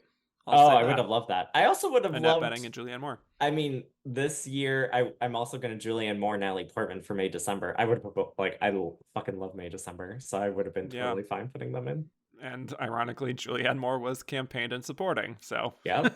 it still happens. Chad Conselmo said, "Do you think we will ever get a double nomination from the same film in Best Actor or Best Actress ever again?" Yes. History repeats itself. Yeah, I mean, based on how things going, I don't expect it anytime soon, but I think it will happen again. Yeah. at some point. Like if Yeah, the questions in the next like 3 years, I would say no. If the question's right. ever again, I'm like, yeah, it'll happen. Yeah. Yeah. Just like Yeah. law of averages, like it'll average out Mhm. eventually. Right. Right. Ben Roberts said Michelle Pfeiffer was supposedly offered both Silence of the Lambs and Thelma and Louise. Which role would you have liked to have seen her in, and would she have been nominated? I think she'd be better in Thelma and Louise than in I Silence of the agree. Lambs. I would have seen her maybe in the Thelma role, and yeah, I think she would have Hmm. been nominated. Like she Yeah. then she would have been playing opposite Susan Sarandon. Yeah, and that would have worked. So, Joey Gentili said many state that Michelle Pfeiffer was offered the role of Clarice before Jodie, but many don't know. It was confirmed by her on her YouTube channel. Clarice was originally offered to Meg Tilly first, who read the script and found it way too dark. If Meg Tilly is Clarice, does she win? No. Okay. Yeah, it's obviously like a great role and everything. I just think that's probably not the best fit. Great in Agnes of God, but I can't really picture her as Clarice. Agree. Cody Derrick said, who do you think was closer to the win, Davis or Sarandon? And are they second and third behind Foster, or is one of them further down in the vote totals? Well, this is Well, when we do the Cody, runner-up, right? yes. Well, no, not yet. Yeah. But this is No, I know. Like jumping the gun. right, right. Between the two of them, and this is not revealing who I think was the runner-up because that is for later, but if it's just objectively speaking between the two of them, who I think got more votes, it would be Susan Sarandon. That would be my guess. So I'll just say that. Okay. Yes. You don't have to say anything else if you don't want to. I don't. Okay. Dark Shaka said, Thelma and Louise is a great movie with two amazing lead performances. How do you think things would have played out if Davis and Sarandon switched roles? I don't think it would have worked as well. Yeah, I'm like, it wouldn't have been as good of a movie. I think it's still a good movie because they're both really great performers, but I think they got the roles that they should have gotten. Yeah, it all worked out. Yeah. David Pusak said, if Thelma and Louise was a pre-code drama, who would you cast as them? Same question, but it's the 1970s. Well, I wrote down my answers for this. Okay, you go first. I'm going to go with, no matter what, I want Bette Davis in the Louise role. And then I would do Claudette Colbert with her, and we'll have some fun on the road. That's pretty good. For the 70s, it's very tempting to say Faye Dunaway, but that's way too close to Bonnie and Clyde, so that would be too repetitive. I'm going to revisit the 74 Best Actress race and go with Ellen Burstyn and Jenna Rollins. Oh, that's good too. Yeah, I'm thinking about the 70s one. I think Jane Fonda would be really great in Thelma and Louise in the 70s. Certainly. I'm just trying to think of who to pair her with that I would think would be like just as great. But the Faye Dunaway thing is too obvious because of Bonnie and Clyde. So I will Diane go Keaton. with no, I will not go with Diane Keaton. I mean, maybe I'll go with Sally Field because I think that they have a fun chemistry and they have very different energies. And I think that Sally Field is the more neurotic and for sure Jane Fonda's the more composed. Correct. Would love to have seen that. Yeah. Lila said, between Geena and Susan, who do you think would be more likely to come back into the Oscar race? Susan Sarandon, I think. Yeah, I feel like Geena doesn't even do a lot of acting anymore. Like she still does, but Susan is like cranking out 3 or 4 a year, so I could imagine she did just like lose her agent, so maybe Geena Davis by dint of Susan Sarandon being unrepresented. I forgot about that. But yeah. But in general, I would think that Susan Sarandon. Yes. I think even like the Lovely Bones, it was like, oh, is she gonna get nominated for that? You know? Yeah, and a little bit the Midler. Maybe. I love the Midler. Jeremy Kaplan said, if it were somehow possible, would you have loved to have seen a version of Thelma and Louise starring Thelma Ritter and Louise Fletcher? Like if it replaces this version, no. If I just get to see it, like, sure, I'd watch it. Yeah. Yeah. I'm not saying no to that. Yeah. The Possibility of Wood said, this is the first time Laura Dern got Oscar attention. Do you think she deserved a nomination for any previous film? It's hard because 1990 was a pretty stacked year, but I guess Wild at Heart would be the one that I would think of. Yeah. But I'm going to say no. I don't know if Yeah, that's controversial. Maybe like Smooth Talk. I don't know. like It's weird. maybe, but like not. Yeah. I don't feel like she was overlooked for it. She was like 24 when she No. got this nomination. I'm like, Right. she was good. Like that sounds about right. Yeah, and she came into her own really, I think, later in her career, like I kind of Yeah. was mentioning. So I'm good with how things worked out. Yeah, same. Nathan Bigley has a detour question. Diane Ladd is only nominated in movies starring Laura Dern. Slight detour, but rank her Oscar nominated turns. Well, We're she's ranking Diane also Ladd's Alice nominated doesn't live turns. here anymore, right? She was nominated Yeah, for that. That doesn't right. start Yeah. unless you count Laura Dern licking the ice cream as the star. Um, Yeah, she was in yeah. these three movies that So Diane Ladd was in. it's Alice doesn't live here anymore, Wild at Heart, With and the Heart and Rambling Rose. Yep. ooh, I'm going Wild at Heart number one. I'm choosing between that and Alice Doesn't Live Here Anymore. I actually love her and Yeah, Alice Doesn't Live Here Anymore. So I think I'm gonna do me too. that, then Wild at Heart, then Okay. Rambling Rose. Yep, that works too. It's tough. She's so good in Alice Doesn't Live Here Anymore, and it's such like a Yeah, supporting performance. I don't know. classic supporting Yeah, performance. I'm like, Yeah. it really is. Like she's just whenever she's Mm-hmm. there, it's awesome. Joey Gentili has quite a take. Bette Midler was a woman robbed yet again. Bette should have her second win here, makeup aside. Why do you think this nomination remains a stain for most people in her two nominations? Was it because her work in The Rose is so strong, or do you think it's genuinely bad? I think it's Well, both. I think you can see what she's capable of, which makes this movie even worse. That you're like, yeah. oh, with the right like script Mm-hmm. and everything working together, like it makes sense and you can do this thing. When it doesn't work though, yikes. What's ironic is that it's the same I director, Mark know. Rydell. That's why I didn't say that's why I said script and not director, because I was like, God I damn know. it, Mark Rydell. Yeah. Yep. I just think the movie doesn't come together ultimately. No, It's it's just horrible. so I think for a lot of people also when you look at this performance, you're kind of just seeing Bette. You're Yeah. not really seeing Dixie Character. Leonard, right? Dixie So, Leonard. Stop. yes. What a name. It's like it's I know it wasn't because it was 1991, but it sounds like an AI generated name of like Dixie Leonard. Yep. Christoph said, "Is this the worst makeup job you have ever seen on the face of an Oscar-nominated actress?" It's pretty close, yeah. Mm-hmm. I'm gonna say from top of mind, yeah, it's the worst. It's recency bias, perhaps, but it's really Sure. bad. It's really bad. Yeah. Although, for me, Greer Garson in Sunrise at Campobello comes pretty close, where she's playing Eleanor Roosevelt, and there's a lot of teeth action going on there that is kind of rough. Also, So I'll just say Charlize that. Theron as Megyn Kelly is not my favorite. Oscar-winning makeup, bombshell. Yeah. Again, we're continuing this line of questioning here with Claudio Alves. Considering the old age makeup in For the Boys, could we consider this the first and only year two horror performances were nominated for Best Actress? Yes. Yeah. I mean, I'm just going to be honest here. When she first showed up on screen and It's it's in bad. all that old age makeup, it was a jump scare. I was personally frightened. I was Yeah. even more frightened when I saw we were going to Vietnam because I was like, oh, this movie Yeah. is not equipped. It's not equipped. It doesn't have the stuff. No. Yeah. Okay. Andrew Carden said, "Do you think Geena Davis and Bette Midler have deserved any Oscar nominations since this nomination?" Also, Adam asked the same question about Bette. So, Geena for sure in A League of Their Own, I think, would have been a very deserving. Mm-hmm. Bette Midler since No. probably not. I don't know if that's controversial, even though like the annoying millennial in me wants to say like, hey, wouldn't it have been fun to have her in for like Hocus Pocus, but that was never even close to happening. So I'm gonna say no. Yeah, I'm gonna say no on Bette, but yes on A League of Their Own. I think that Yeah. would have made sense. Mm-hmm. This one was from Instagram. Humphrey Bogart said, "Sadly, this is the last time we see the great Bette Midler at the Oscars. Why didn't she have the legacy film career of her counterparts like Streisand?" What do you mean the legacy film career? Like people looking back on it and I guess liking so. it more? Oh, okay. Yeah. I mean, listen, she has The Rose, she has Hocus Pocus, she has Beaches.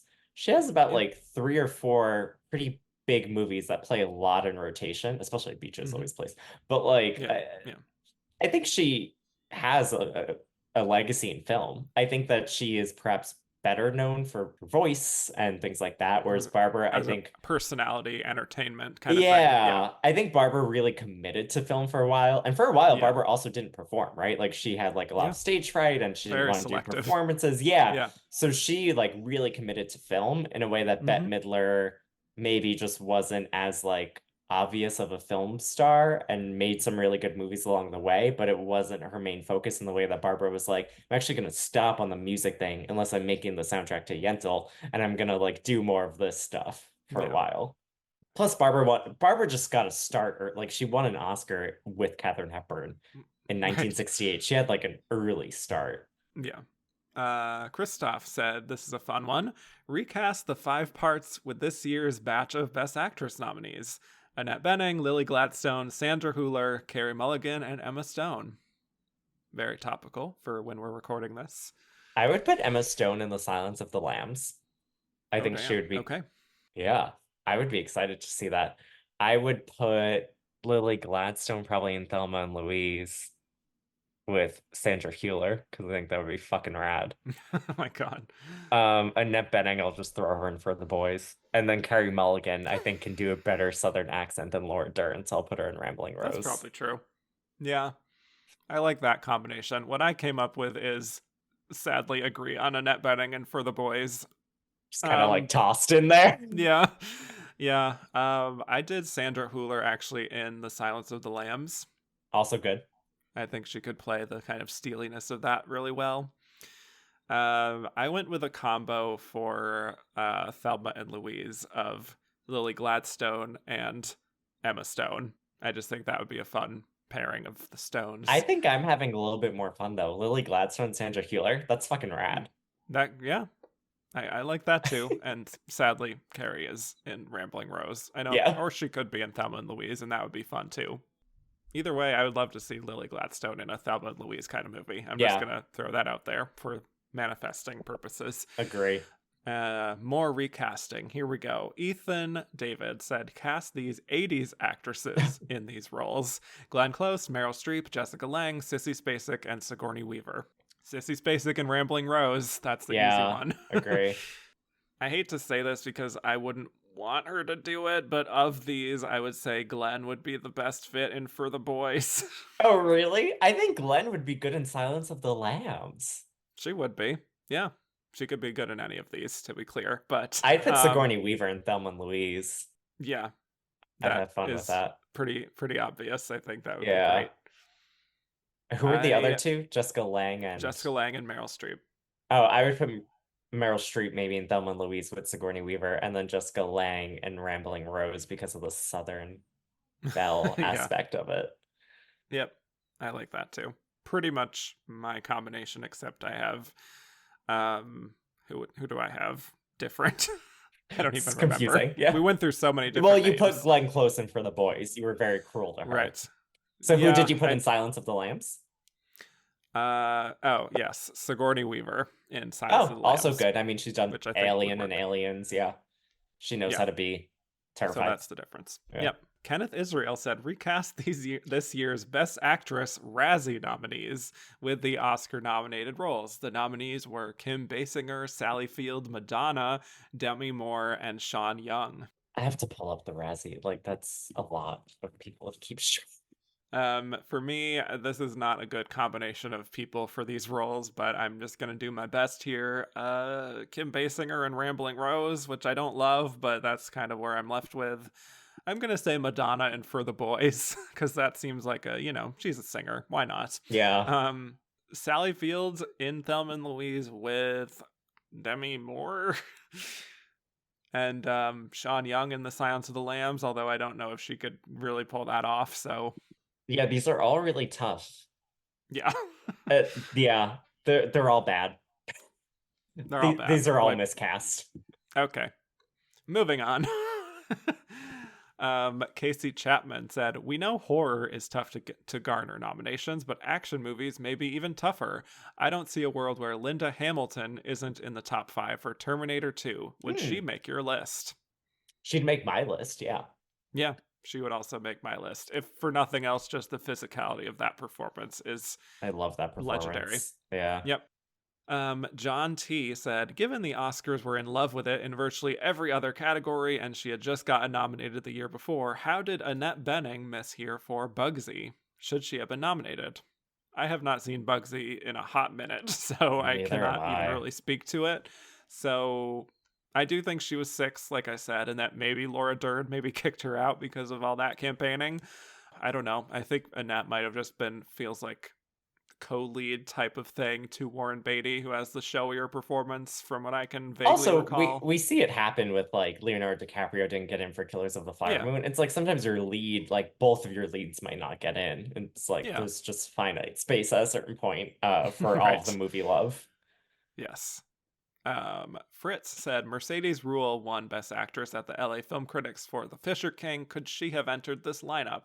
I've never seen The Fisher King. Would have been fun to have her here. I do love that win, love that performance, but I would have preferred to have talked about it than like Laura Dern or Bette Midler, to be honest. But like, I think she's fine in supporting. Andrew Carden said, given the Fried Green Tomatoes noms in supporting actress and adapted screenplay, do you think Kathy Bates was close to appearing here? She had just won, so Yep. I think maybe like she was probably top of mind for people. But I don't know how close she like I wouldn't say that like you're saying Annette Bening is 6th. Like I don't think that Kathy Bates was 6th. Like I think No. that she was maybe in the mix a little bit, but not really. 7th or 8th, maybe. Yeah. Yeah. Andrew Carden said, do you think Barbara Streisand was at all close to a nomination for Prince of Tides? Your take was no. My take was, in fact, no. I think she was closer in directing than in acting, Mm, actually. You know, the film did get nominated for Best Picture and 7 awards. I actually just rewatched The Prince of Tides. You know, she's playing like a psychiatrist and she has some emotional moments towards the end with Nick Nolte, but like he gets the vast majority of the juicy material in that movie. yeah, So that's a good point. it's she's kind of like a functional character in that movie. So I just think it's not quite strong enough for a lead nomination, but I'm sure she was like top 10. Yeah, I that would makes say that. sense. I Yep. agree.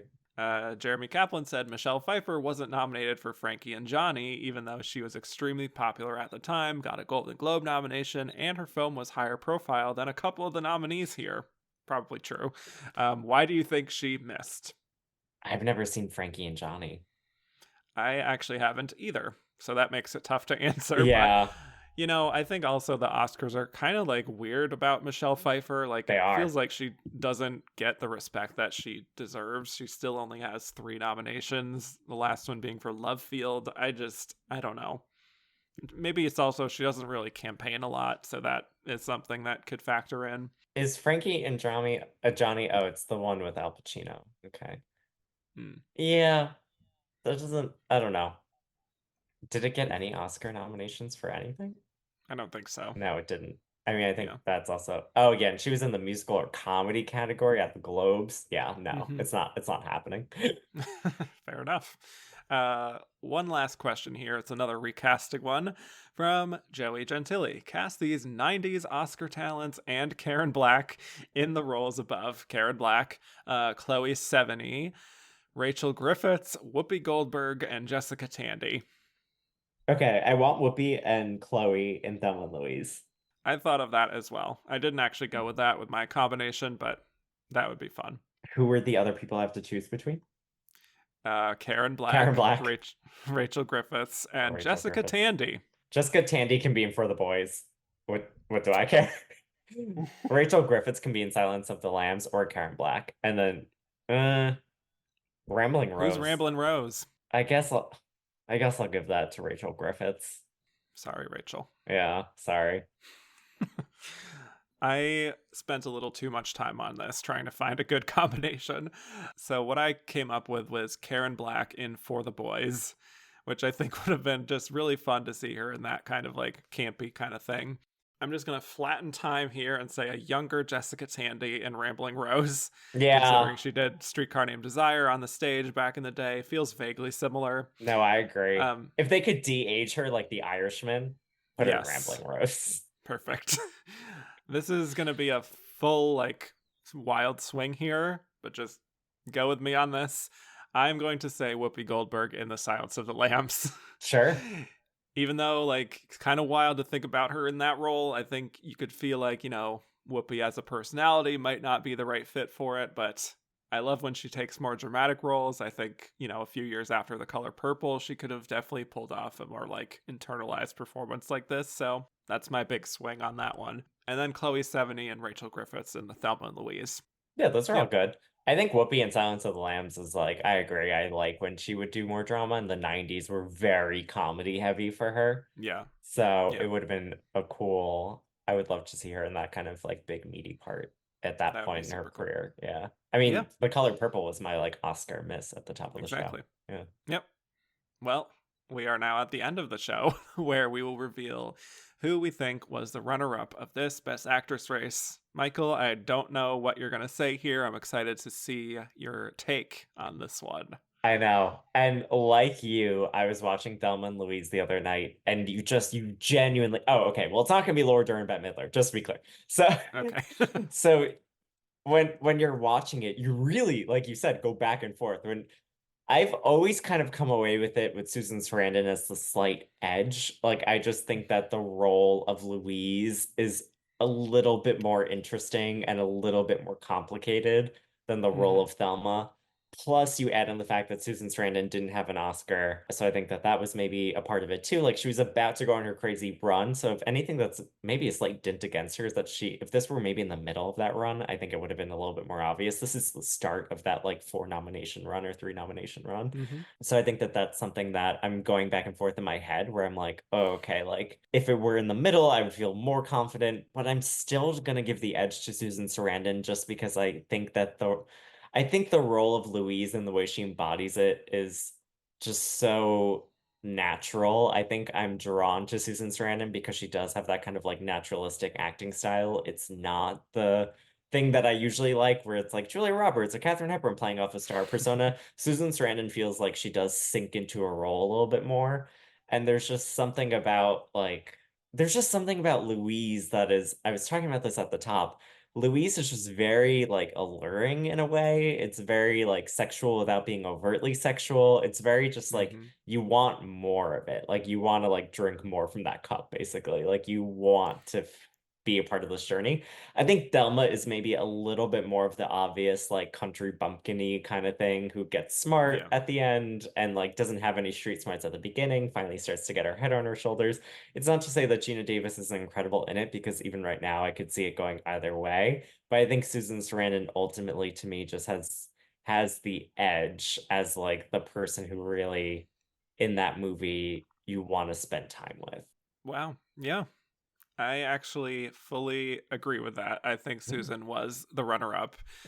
I don't fully want to dismiss Bette Midler as a possibility of like a 1% possibility that like she got the old guard to just vote for her and the people who were like so turned off by the Silence of the Lambs and couldn't decide between Thelma and Louise and were just like old school Bette Midler, let's go.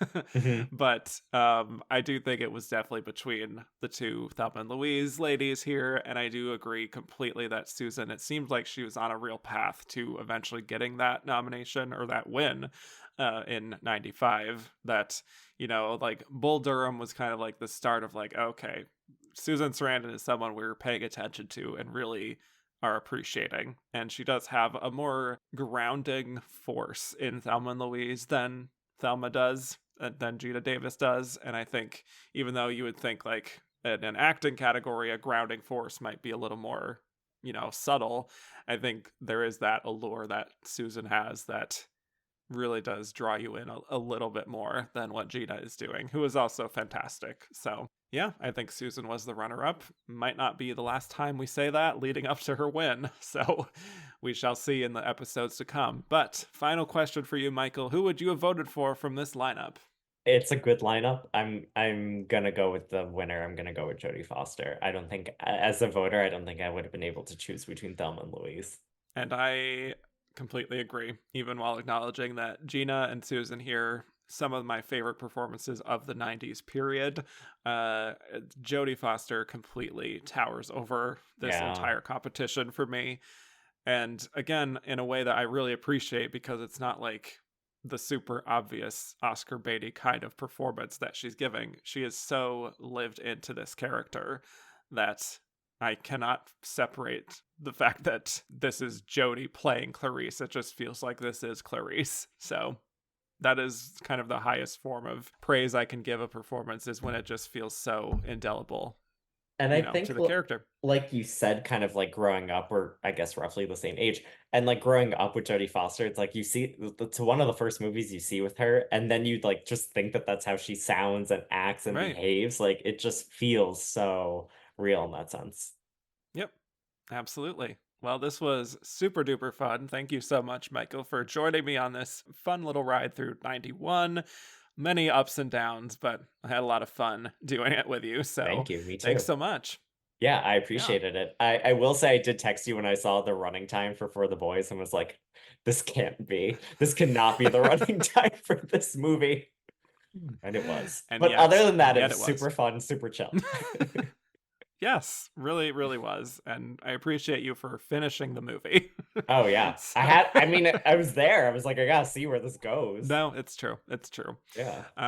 So yeah, where could people find more of you on the internet? I'm on Twitter at MJ Domanico, and then my husband and I are doing our Numlock Awards newsletter. You can just find it on awards.substack.com, or you can just type in Numlock Awards.